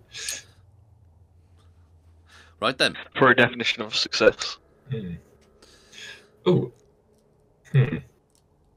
Would any of us happen to know the history of the castle, Steve? Probably not. No. Okay. Not even Imnek not- with his local area knowledge.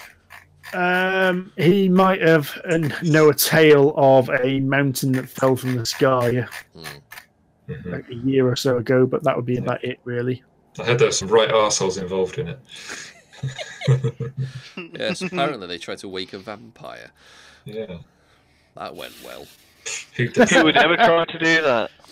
Turns out a paladin. Yeah. What? Well, to be fair, he didn't try to do it. He just kind of did. Yeah. But it turns out paladins in heavy armour aren't very good at sneaking. No, especially when they have a +0 stealth modifier or something. Anyway. Right. Just throwing this out there, Steve. Just as a point of interest, do griffins count as beasts? It's probably a monstrosity. But we'll see. Yeah, probably.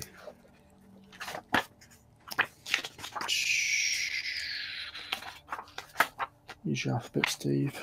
Griffins will be later on here. No, they're a monstrosity. Yeah, okay. Fair enough. No, carry on. I like what you're thinking with this. Yeah. Ride it into battle. Nice. Although I So- can't imagine the giant's going to be too happy if he nicked his cat. Well, I was thinking of making a simulacrum of his pet. That'll take you 12 hours. Yeah, well, we had several days, True. apparently, so... yeah. I'm just thinking it would probably cause more trouble than it's worth to make a duplicate of any of us. 2 Arrakises, what a great idea. Well, however, it would be friendly to me, so, you know, maybe we'd actually prefer it to you. God And then damn just it. like that. Goodbye, don't like Bye, you. Andy. So, And thus begins the lone adventurers of Arrakis Thandarian, yeah. wandering sorcerer. It'd probably be fairly epic, to be fair, but yeah. Okay. Right then, let's wander. So, you follow this trail through the mountainside with Imnek guiding you towards what he can sense with this kind of the black ice or the shard or whatever it is. You're winding your way through this bloody cold, frigid, snowy bloody mountainside, trudging through deep snow.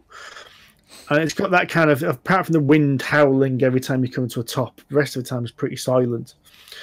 But as you think you get closer to where the shard is pointing you, you think you can just hear voices on the wind. All of us, or just Imnek? To be fair, it's probably going to be Sylfina that notices them first. Yes. High perception in the party. Yeah. Mine's What- 14, so it's all right. What languages can you speak, Adam? Common, Druidic, Dwarvish, Elvish. Right, okay. You don't recognise the voices, though it could be Orc from basically what you're hearing. Orcs. The fun kind or the non-fun kind? There's a fun kind of orc. The type that paints their vehicles red, yes. Ah, you mean space orcs? Yeah. What the hell are they called?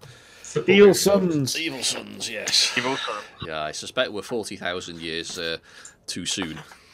Yeah. Fuck. Okay. I might suggest that we maybe stealth up and have a look. You can hear voices. I just wander around. I've got a passive perception of 10. I don't know what the hell's going on. I've got my head on my arse. You can hear voices. What's I can going go on? stealthy. Okay. Okay, it's still. So I take it then you're laying low and sneaking forward. Then are you? I have disadvantage on stealth checks, so maybe I should be at the back. I can go invisible if needed.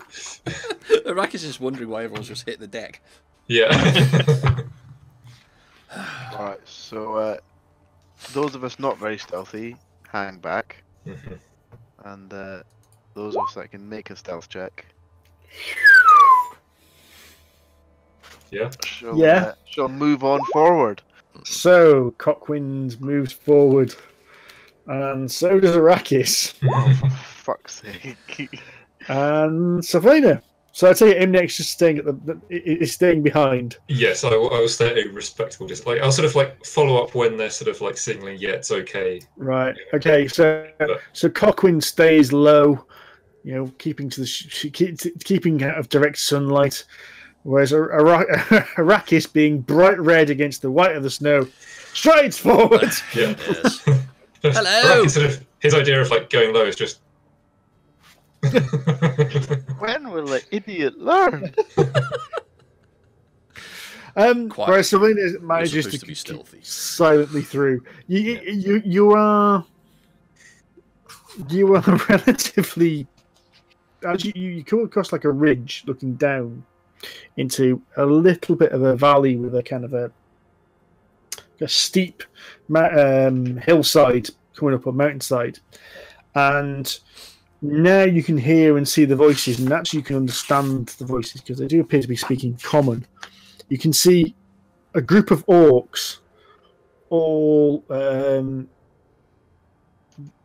what you can see have got like pickaxes and such like, and are picking at this wall. And they've also got an ogre is there with a club just battering at the side of this hillside. And this hillside is the ice of the kind of mountain that's in front of you. You can see where it almost looks like someone has spilt ink at the top of the ice. It's kind of dredged into the ice, and where it is, it's black. Oh, dear. And looks like the black ice. Now, it looks like, from what you can see, that a considerable portion of this has already been removed. You can see from where you are, there are some areas where it looks like someone has carefully removed pieces of this. But now these ogres and orcs are just moving chunks of this ice out of the wall.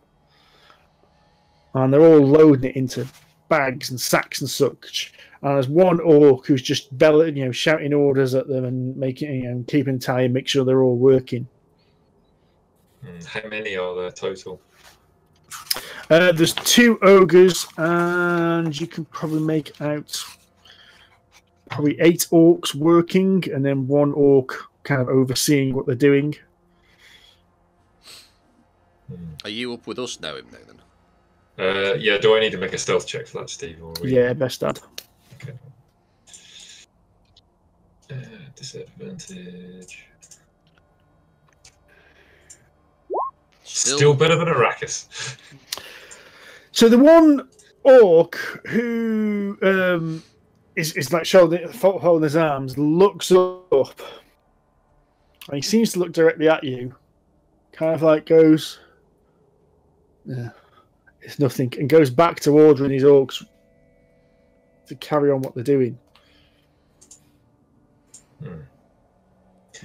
Wow, I think we have found Beric's vein of black ice. Yes. Indeed. Perhaps we should. I reckon we can take them. Yes. I think we should dissuade these orcs from doing what they're doing. I think they should. They're in the wrong business, don't you? Indeed. I think so. That's well, I would suggest we can talk them down, but what the hell do I know? I just tried to open a portal to the hell. I mean, yeah, you're not doing great on that front. No.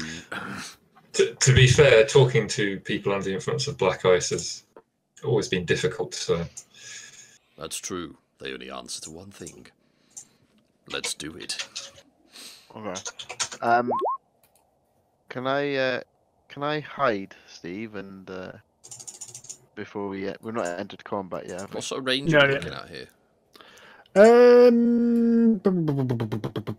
Let's. I'll tell you what.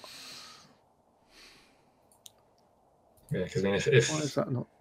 Okay.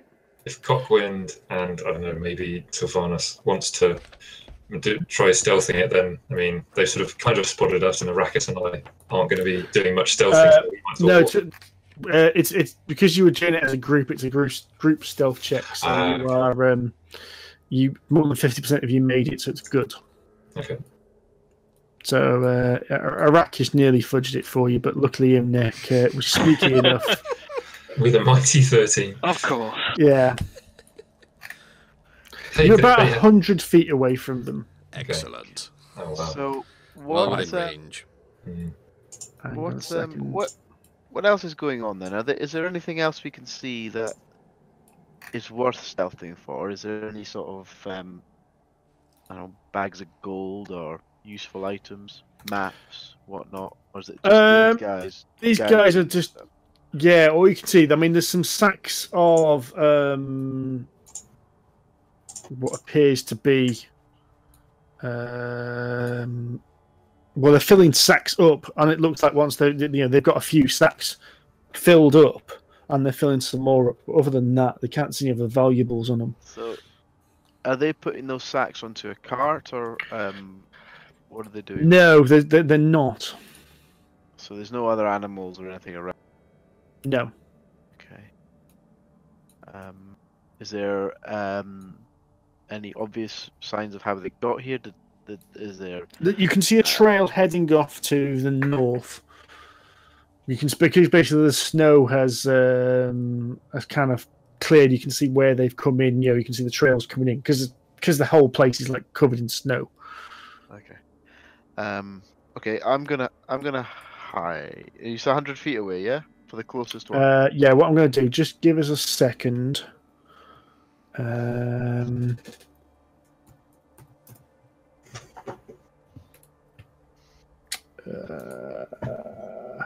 Where the hell has that gone?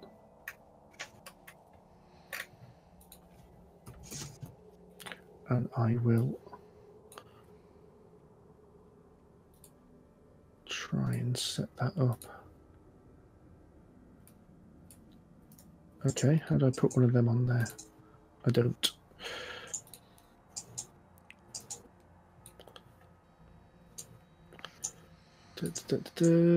Bear with me just a moment, okay. And you can.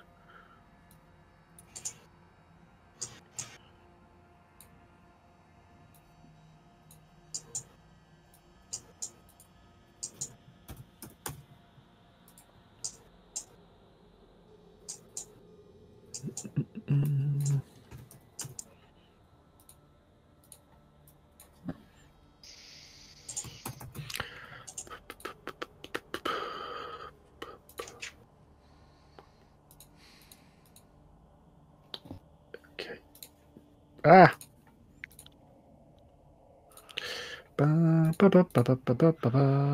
Where are you? You're not there. That's not the right place. Bloody setting up encounters takes ages. There we go. That's what happens when we go off? You let us go off the rails. Yeah. Well, there wasn't many rails on this one. This was more frontier America. There's no trains yet. Okay. Right, and where? Oh, they're over there. Okay. Ah. That works. Hmm. So is there Excellent. could we drop some rocks on these dudes? Using A what though? landslide? I don't know. What are you guys packing? I'm packing fireballs, my friend. One fireball. I've got erupting earth, but I don't know. I'm just thinking if you could get a landslide, you could take out a few. I mean, I could cast erupting earth around there, but I don't know if that'd do it. Well, a fireball would probably take out most of the orcs and do some serious damage to the ogre. I couldn't hit the other ogre, though. The lonesome ogre. No, the fireball might be worth keeping though. Very well. What do you reckon, Adam? You reckon you could try that erupting earth thing? I have 3 fireballs. I have 3 erupting earths. Okay. So Does it do much damage? it does 3d12. Ooh, bloody hell. 3rd level spell, so. It's worth having. Yep. And it makes the terrain difficult, doesn't it? Yes. So they can slow down. Yeah, why not? And then pick them off at a distance because they can't move very far. Could call lightning. Oh, hello. That would get a good group of them, actually, because do it there, that gets a decent chunk of them. Tell you what, chaps, I'm going to put my feet up. Yeah. Sounds like the Do it. Druid's got this one. I need to move a little bit closer, I think. Right. What I'm going to do is, at the moment, you have the surprise. So we still need to roll for initiative, but it means that you can do. You will basically get 1 round of actions before they can act. Okay. So if you'd want to click on your tokens and select initiatives. Imnek will. He will Jesus. summon his packed weapon, but in the form of a longbow. Okay. Okay. Good grief. Still going before Steve. Well, So- one of Steve's. Yeah. So for the first round, it won't matter because you have surprise. But once you've all acted, they'll all know you're there. So we're back to initiative then. So Cockwind, you have. Okay. I'm just going to shuffle up. Oh, wait, I assume we're in cover at the moment. You're kind of your heads are down. I assume you're kind of like crouched low. So I think you'll get partial cover. +2 to AC, I assume. Yeah. Can I move to there? Yep. Okay. So I'm gonna go for the. Adam, you reckoned you could hit this slot here, yeah? Yeah, the 3 orcs and the ogre next to the wall, yeah. Yeah, okay. So I'm going to. And you. Oh no, the ogres move before you, don't they? Yes. Oh, but they're not going to move this shot, are they? So I No. can do what I'm going to do. Right, okay. I'm going to take. Can I hide? You're already hidden because you I'm got already advantage. hidden, so I'm on Yes. advantage. I'm going to take on the big dude, or the Okay. gaffer, with me light crossbow. The gaffer. I think. Get advantage on your. Well, is that what's the range of your crossbow? It's 8320, so I think I'm okay. Okay. Right, yeah, here we go. Oof. Jesus. Oh, critical hit. Critical hit as well. And sneak attack. And sneak attack on top of that. Is that like 8d6 or something ridiculous that you roll now? Oh god, I don't know. It's 8 or 6. It'll be 6, which is a lot. 66 you'll do, yeah. This 'cause it guy's doubles. going down like a sack of spuds, I tell you. Yeah. Bloody hell! There we go. We'll have that. 31! So as I'll just sort of peek my head over, break cover, loose the bolt, and then duck back down again. I'll give you a Okay. stealth You're roll going to take. for- Yeah, give us another stealth roll. There you go. Do you even need to bother at this point? It doesn't feel like it, does it? These dice are rolling well tonight. Just thing. To be fair, that was like. Oh, yeah, you did roll a 19, to be fair. Yeah. What's his perception bonus? Yeah, he's never going to see you ever. Okay, so yes, you've hit him. He's still alive, but it's basically you get him right in between the plate armor on his neck. He's like, ah, all his green blood starts splurging out all over the place. Like, ah! Nice. Shot. Imnek. Okay. Well, what the halflings started, I might as well finish. So I'll take my packed longbow and take a couple. Well, I'll take one shot at that guy. Will I have advantage for also technically being hidden? Yes. Okay. You won't get sneak attack bonus, unfortunately. No, sadly not. I think I've got that set up correctly. That's a hit. Yep. I'm sorry, just double checking that. I've got that all set up. So you've rolled a 15 plus you get your charisma bonus, your mod, and your proficiency. Yeah, that's right. So you've done 8 piercing damage to him. Yep. Which is 1d8 plus 4. Yep. Bloody hell, that's not bad. That's correct. Yep. Okay. Boom! Just you get him in between the 2 armor plates in his back, and he's still trying to hold on to this bolt, crossbow bolt in his neck. It's like, wow, but he's still going. He's still standing. I'll use my second attack and have another go at him. Poor bastard. Bloody hell! I didn't realise you had a second attack. You have 2 attacks? Yeah. Jesus. Well, yeah, I'm 5th level, so 6. Hexblade Warlocks. No, 5th level Warlocks. I take an invocation which gives me Thirsting Blade. So it's called Thirsting Blade. I get an extra attack on my pack weapon. Nice. Yeah. Wow. I didn't even realise you could change your pack weapon to a range. That's awesome. It's because I'm Xanathar's Guide. I've taken the improved packed weapon invocation as well, which allows me. Otherwise, I wouldn't be able to. Okay. Yep, that drops him. Yeah. Boom! He slumps to the ground. Taking me 2 invocations of my precious invocations to do it, but yeah. So basically, this guy's he looks up at you guys vaguely towards you, looks back, and starts shouting at these guys to work harder, and then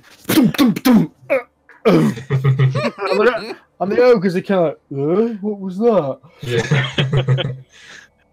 I'll turn to Cockwind and say, to be fair, it was probably mostly you.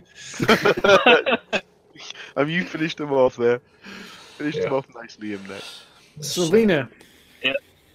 I'm going to cast Cool Lightning. Okay. Range 100 feet, area 16.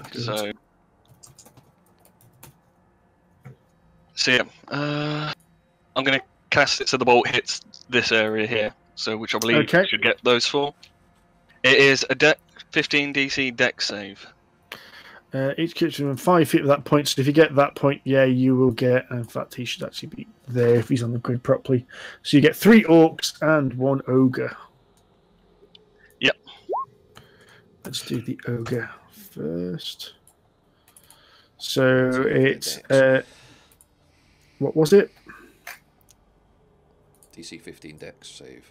Yeah. Okay, hang on, wrong one. I picked the wrong ogre. Otherwise, I take half damage. That's a 5. So he takes 15 damage. Put him on that much, and then the orcs. Orcs. I'll go starting from 6 o'clock, going clockwise. We'll go 1, 2, 3. They're very no. 4. That yeah. So that's all of them take full damage, yeah? Yep. You got 1 more, Steve, I think. No, there's only 3 of them. Out of range. Yeah, the other one's out of range, I believe. Yeah, right. You're stick in the middle. Right, okay, fair enough. Zap, zap, zap. Nice. That's leveled the playing field somewhat. Efficiency. It's a concentration spell, and you can cast it every turn. Yep. So you can cast another lightning bolt to come down each turn. Yep. Nice. You've done this to us, to be fair. Yeah, true. I did like it. It was a really And nice it spell. bloody hurt. Yeah, Being it on almost the killed receiving end of Arrakis. Fun fact, it gets better if you're in stormy conditions, funnily enough. Really? Yeah, you get an extra 1d10 if you're using it in a storm. Sweet. Yeah. That's actually quite nasty. Yeah. Arrakis. I'm not sure if I really need to bother, to be honest. I mean, Make a token effort. I could fling a couple of matches at them, I suppose. Finally irritate them. I will. I'll just cast a firebolt at Mr. Orc here. Okay. You within range? 120 feet, yes I am. Yes. 7 Hit armor class 13, which means you hit. It does 7 fire damage to him. Takes a blast. Right, back to Cockwind. Ooh. Should I go for the ogre or should I go for the other dude? Numbers are big. They've got a lot more points. Big guy, right? Okay. So back to hidden. I think it was hidden on the last go. You were, yeah. So I'll take on this ogre that's been slightly softened. It's like shooting fish in a barrel. This. Well, I've got to land it yet. Land. I don't know. That is a hit. So you get your sneak attack damage because you were hidden. 3d6 coming up. Cool. So that is 21. Okay. Okay, and I'll give you one of those as well. Okay. Right. So, Cockwind lines up another shot on the ogre. It turns around and sees Arrakis standing there. And goes, oh shit! Because he can't see Cockwind anymore. So, Morning. The ogre moves forward. I don't stop on my account, gentlemen. Carry on. Just sightseeing. 40 feet? Jesus Christ, these guys can shift. Yeah, they can shift. And he takes a javelin and Arrakis. You've started to sort of freeze up, Steve. Or you guys don't need. You are as well for me. Oh dear. That's very. Yeah, the video's completely frozen. Should go. Yeah. Everyone's frozen. Has Discord shit the bed? Yeah, I think. That seems what it is. Oh, there we go. Right, right, so he throws a javelin at Arrakis. Oh, I was hoping the sound would break up so no one got that. And he hits armor class 15. Oh, he hits me. No, he doesn't. I'll cast a shield. Okie doke. Then the other guy will do the same, and he gets to there. And he's going to throw a javelin at Imnek, but that's still at disadvantage. And he hits armor class 15. Nope. No chance. Badink! Of Imnek's armor. Actually, are we still behind half cover?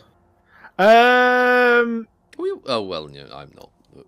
You probably wouldn't be. So, in order to get the cover, right? The best way to think about this is think of the rock as the snow as the flat bit. So we've got Cockwind lying flat down on the rock there. Yeah. Hang on, snowy. So this would be the cover you'd need. Why am I not pinging? There we go. So this would be the cover here. Right. Yeah. So yes, there is the opportunity for cover, but if you want to stand up and cast spells, then you wouldn't be able to. Right, so that was the two ogres. It's now next turn. Okay. I'm gonna take a shot at this guy. Yep.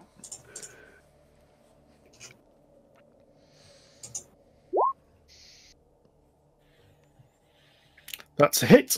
Okay. 9 damage. 9 piercing. So that takes him to that much. Yeah. Okay. And seeing he's still up, I'll take another shot.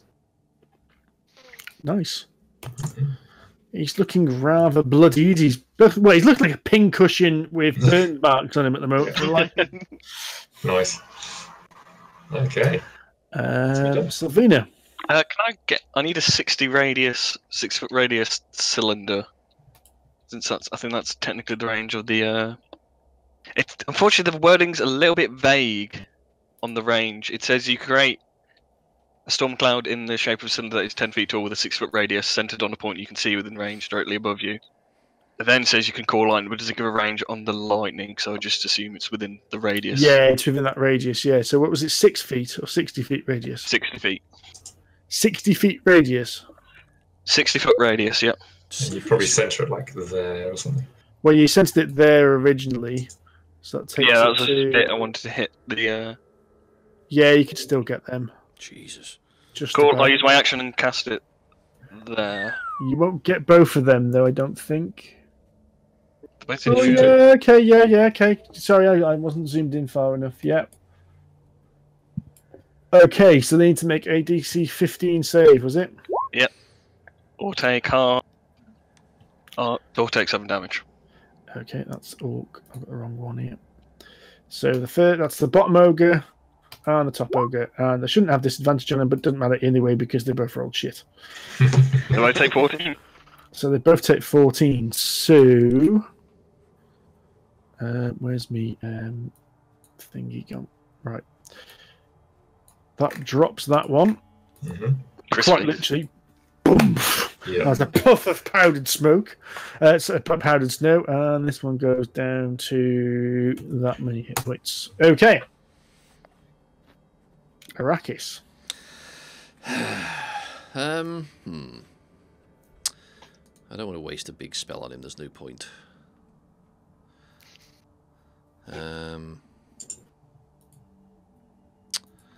Bugger it, I'll just cast Firebolt on him again, onto the ogre.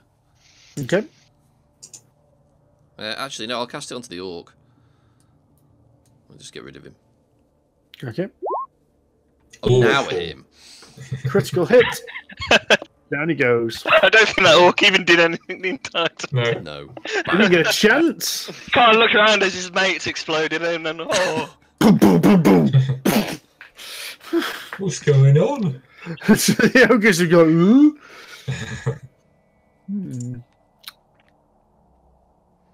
Interesting. I kind of feel bad for this ogre now. Cockwind, it's back to you. Yep, okay. I'm just lining it all up. Here we go. Oh, that'll do. And you're 66 of sneak attack damage. It's not their day. Annihilate. What is that? 34 Yeah. hit points of damage. Bloody hell. And I'll go back hidden. Funny that's a poor roll though this time. Right, he's on that much. 15. Okay. It's the ogre. Right, the ogre is going to move to there, which is 20 feet of his movement. And then start climbing up here, which is going to be difficult movement. So he can move. He's 40 foot if he's dashing. 20 foot. So he can move 10 foot as his first part, so he can get to there. And then he can move 20 feet. So you can get to there. Oh, hello, Jim. That's all he can do. As he climbs up. How bad does he look? He's got a particularly nasty wound from a crossbow bolt, which is gushing blood absolutely everywhere. There's basically a trail of red going where he's climbed up this slope at the moment. Nice. Imnek. Okay. I'll just raise the longbow and take another couple of shots at him. That's a hit. That's a hit. Yeah. That works. Yeah. He as he kind of like climbs up with all his effort onto the top of the ridge, ba-dunk goes these two kind of weird black onyx bolts, and he slumps back down and falls down and rolls on the bottom dead. Good work. Nice. Yeah. Well, that was almost a bit too easy. Did anybody take a hit then? You? No. Right. Arrakis would have been hit if he hadn't cast shield. Yeah, that's true. Oh, okay. Time to. If it makes you feel better, Arrakis would have taken damage. I'll take consolation in that. That he might have. But it didn't. It's Right, far so too what- powerful. Time for a bit of looting. Gonna go for the big I've map got to first. check something about one myself. Okay, that's how long. I mean, Oh I'll yeah, just- this thundercloud is still overhead. Oh yeah. Well, I can dismiss that now. suspiciously. I'm going to stay where I am just in case the druid gets any ideas. Yeah. I'm not gonna pull a you and Imnek and start attacking you. If that makes you feel any better. I have no need to go near that black ice stuff. I'll leave it to him, Nick. Yeah. I mean, I'll go and examine the black ice. And I'll go first of all to the captain of the orcs and see what he's got. Okay, so most of the orcs don't have anything on them apart from the captain, who has 16 gold pieces on him in mixed coins. Okay. Pouch in his belt, but all the other orcs and that they have some like tribal trinkets made out of bits of bone on string and things like that, but nothing that'd be of value. Okay, that's fine. We'll take the 16 gold pieces and kick snow over him, and then carry on going and see what's going on with Imnek. Yeah. What can I see of this? This wall of black ice. So yeah, it looks like from what you can work out. So this is quite sheer. This cliff here, kind of going up. You can see that there was probably something atop this cliff at some point. You can just about make out like juts of what may have been foundations or something at the top, and it's almost like it's melted and then come down into the ice and snow that's made at the side of this mountainside. And yeah, where this thing has melted in, the ice has turned to this dark colour. Can I? Go on, sorry. Sorry, mate. From where I'm standing, because I've not gone down, can I see where it sort of starts or not? Yeah, you can make you've got a bit of view of where it starts from up on the ridge, and you can see there's a reasonably flat section just above the top of this. Okay. And it would have made. Go on, sorry. I was going to say, is it? Are we sort of thinking that the tower has somehow melted down the mountainside? I'm just trying to think if there's like a source of this stuff. Yes. Imnek is going to cast Fly on himself and sort of head up to the top where this black ice sheet seems to start and have a look. Okay, so when you do get to the top, you notice that there is a flattish area at the top of this kind of ridge, kind of about here-ish.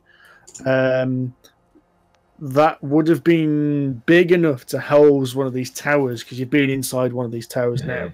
And there's no obvious kind of starting point. It's almost like as if the black ice has seeped.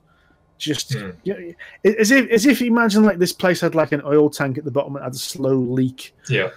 And it just seems to have seeped from the bottom. There's no obvious kind of starting point from it. Can I see anything there? Can I sort of sense anything? Is there like an actual shard piece, or just No, the remnants of the tower? using the thing, it seems that what your shard is pointing you towards is the black ice, which has been kind of mined away, rather than any particular item. Can I look in the sacks that these orcs had filled? Is there anything in there? Like, is there something that's different to the black ice? I'm not interested in just the generic black ice. I'm just wondering. No, the sacks are basically just full of the chunks of black ice which they've carved off this cliffside. Okay. Does it sort of going down like floating around and inspecting the area? Does it look like there's been a lot of traffic here, and does it make sense to me as the source where Pelador and everyone and Beric and everyone has been getting the black ice from? Based on your description, based on the description that Beric gave you, this seems to match what he said. Yeah. Okay. You can't see. Sorry, you can't see many tracks. What you can see is the tracks the orcs have made coming in, but because you're quite high up in the mountains and it's by the world, snow has covered up. Yeah, any tracks that were made yesterday would have most likely been covered up. Yeah. So you can see where the orcs have come from, and you can see where they've been dragging sacks up the hill, kind of thing. And of course, you've got ogres. Ogres and snow without fresh snow make massive prints. So you can see this kind of path of destruction heading off in a kind of like easterly direction. So it's kind of heading off the map in this direction. But you can't see anything that would suggest that like anyone else has been here. So is this the location of the shard then? No, this appears to be where Beric and Co found the black ice that started this whole trouble. Can I put my slippers on, Steve, and walk up the black ice, or is it slippery? It's too slippery for that, but you can walk up the rock kind of next to it, if that makes sense. So if you imagine kind of like I have to freehand snake on here now. Let's just change that to that. Let's just say, let's pretend that this here area here is kind of the flat area, and so all this black ice is kind of coming down into this kind of area here. Okay. And so you can walk up kind of here and I'll here. So I'll reasonably well, picking in between some of the snow and ice when you notice the slippers don't keep grip, kind of thing. Yep, I'll do that, and I'll get up to the flat bit, and I'd like to sort of investigate, and I want to do it quite sort of thoroughly, like I did when I was in that basement. Okay, so what you can see is you can make out, due to the kind of center of this flat and where the odds bit of kind of ice juts up, it looks like this was like a ruined.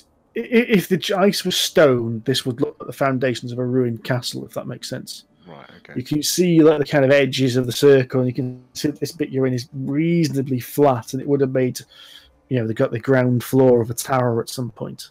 So, is there any trapdoors or any sort of signs of an exit into the mountainside, I guess? No, it just would have been. It looks like something would have been perched on here and searching around. You can't find anything kind of under the snow or anything that would suggest there's any trapdoors or anything further in. Okay.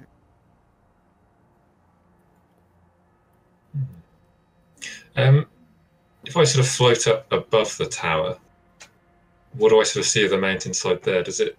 Because what I'm sort of thinking of is, because we don't want. We assume Pelador is heading back this way, and there might be others as well. There's some way to does it look like it might be possible to trigger an avalanche and bury this black ice so others that we don't like can't recover it anymore? There's always Thunderwave. That's what I was thinking. Oh, that's an interesting one. I think yes, because it's not kind of on the. It gives where it is gives a damn good view of this pass which you're in, but it's kind of perched on the side of this mountain, and there has been you are kind of in Morpeth, so it's in the equivalent of October, and this time of year there's been significant snow. So yes, a thunder wave would probably cause a good avalanche here. Excellent. Yeah. Oh, I like your thinking. I float down to the two at the foot of it and let them know what I'm thinking, and then I float over to Arrakis and let him know that I think his skills might be quite useful here. Well, I'm going to run away over here. Yeah. You actually want me to cast a thunder wave? Yes. Against my better judgment, yes. Will I need to do some kind of athletics to climb up here? Do I need to just fly? I don't really want to cast 2 spells to do this. Well, Imnek will, because I get them back on the short rest, I can cast a fly on you. Oh, okay, that works. Yeah. So I'll land back once I've explained it to him, and then I'll use my second spell slot to cast fly on Arrakis. Boom. So if I sit here, I just blast it off. Yeah, above the. Okay. Stand back, everyone. So there is an massive, loud bang. You direct it into the hillside full of, and slowly but sure, snow falls down. Where is everyone else? Right, Sylfina, make a dexterity saving throw. Okay.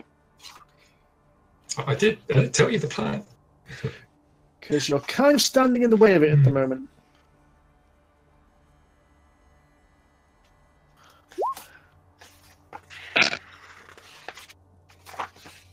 Okay, you just managed to dive out of the way before this avalanche of snow starts filling in the pass. I'd suggest scampering out of there pretty quick if I were you. I feel like Saruman in Fellowship of the Ring, trying to bring down the mountain. Boom. The mountain is like Arrakis hovering above as this huge cloud of snow comes and basically fills up this ravine. Boom. Mm-hmm.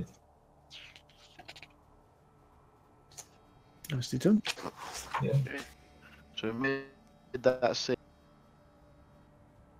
Sorry, Sid, you're breaking up a bit there. Yes. Yeah, we all are, aren't we? I think there's a problem with the server, I think. Yeah. Mm. Yes. I think we've made the area safe in terms of hiding the black ice then. I shall take off and hover above the carnage I've just caused. Is it giving, when I was close to it, did it do anything to me? Did I feel any effects from You didn't really pick any of it up, but you've got this sense of the black ice now, and it's the same black ice that Beric was using. It's the same black ice that was all over 10 towns. So yes, you got the feeling that this stuff is the nasty shit that turns you into a nutter. Can we slap him just to make sure that he doesn't turn? Just to make sure. Any excuse. How do you feel now? Okay. I think we should follow the tracks. These orcs came down and see what the hell they were up to. Makes sense. Mm. Well, should Imnek and I just sort of take off and fly for a little bit and find out where they're going? We might as well burn that spell out. Mm. Yeah, we've got an hour. I know 10 minutes, isn't it? Yeah, it's 10 minutes, so it's probably Yeah, taking you got us 10 minutes. a couple of minutes to do this. How deep is the snow down here, by the way? Down there, that's snow. We go for it. I didn't get any of that, sorry. No, it's Discord. broken up. Yeah. So in the bottom of the ravine, that's going to be really deep snow now. So it's going to be like 15, 20 feet of snow.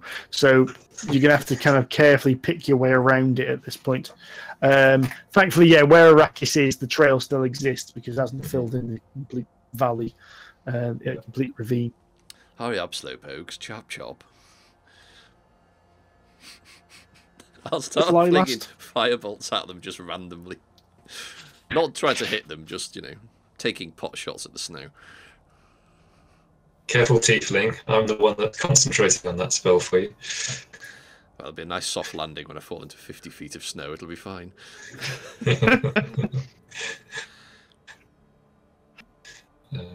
Yeah. Yes. Let's see whether the trail head back to the castle and then on towards Skyreach Castle. Hmm. Okay, so you're following the trail, did you say? So Yeah. Yes.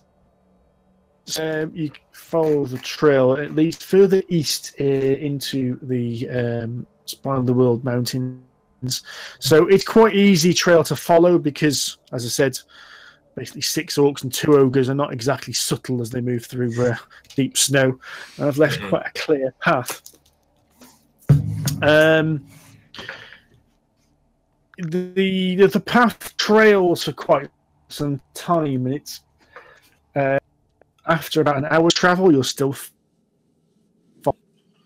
So it's probably about mid-afternoon at this point in time.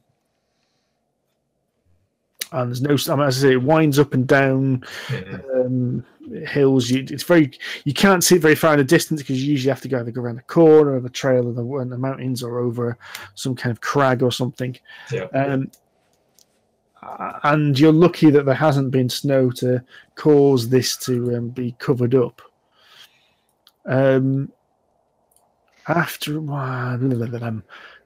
Travel is quite slow because although it's a reasonable trail, it's not flat like a road. It's still kind of going up and down quite a bit, and there's the odd one or two places we have to climb over things, things like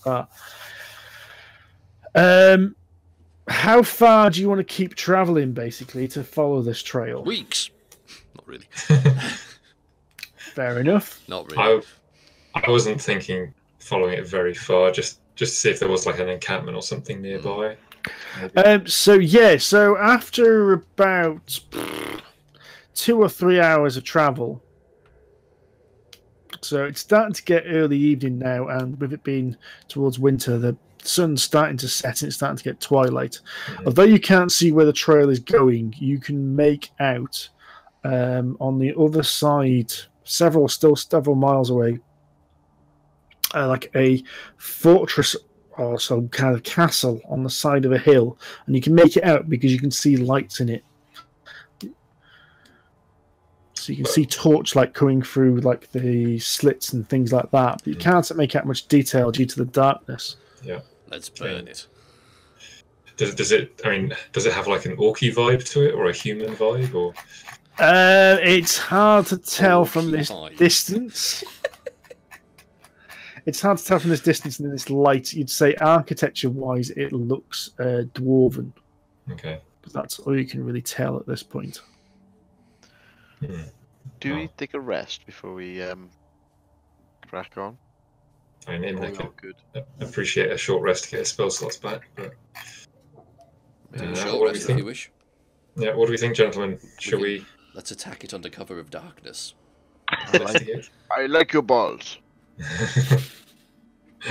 I love your balls. What are you quoting?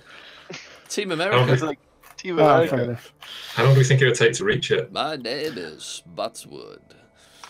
Based on where you are and how long it's taken you, you've got a clear view to it, but you might be 2 or 3 hours walk away from it.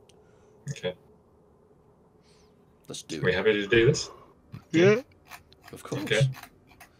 If it means causing chaos, yes. Okay, so you're having a short rest, yeah? Mm-hmm. Yep. Mm-hmm. So anyone can reclaim whatever they can based on short rests. So it's going to be like the equivalent of 9 p.m. by the time you finished your short rest. Okay. Let's do as the tiefling says. And you're going to head towards this fortress on the hill, yeah? Mm-hmm. So, as I said, it takes a few hours of travel to get a bit closer to it, so it's probably close to like 11 p.m. or something like that. You know, not far from midnight by the time you actually get to it. It looks like Andy is suffering from one level of exhaustion. Definitely. So I've just had Blanc who's done that. Is that your? Don't worry about that. That's just a false life. Fair enough. So, as you get closer, you can see it's more clearly that this was some kind of dwarf fortress at some point. I say was because as you get closer to it, even in the dark, you can see that sections of the ramparts have started to collapse slightly. So it looks like bits of the wall have come down. And you can see there is a narrow, straight path that leads right up to the main portcullis. And it's obviously a pretty well defensible point of view because this narrow path is surrounded on all sides by the kind of, the gatehouse would have a perfect view of anyone walking down here. You can see torch lights from within. You can see lights where where something has boarded up sections of the collapsing things. You can see torchlight behind there, and you can just make out some individuals on the battlements carrying torches as well. Can we make out the silhouette Are they large? Make a perception check.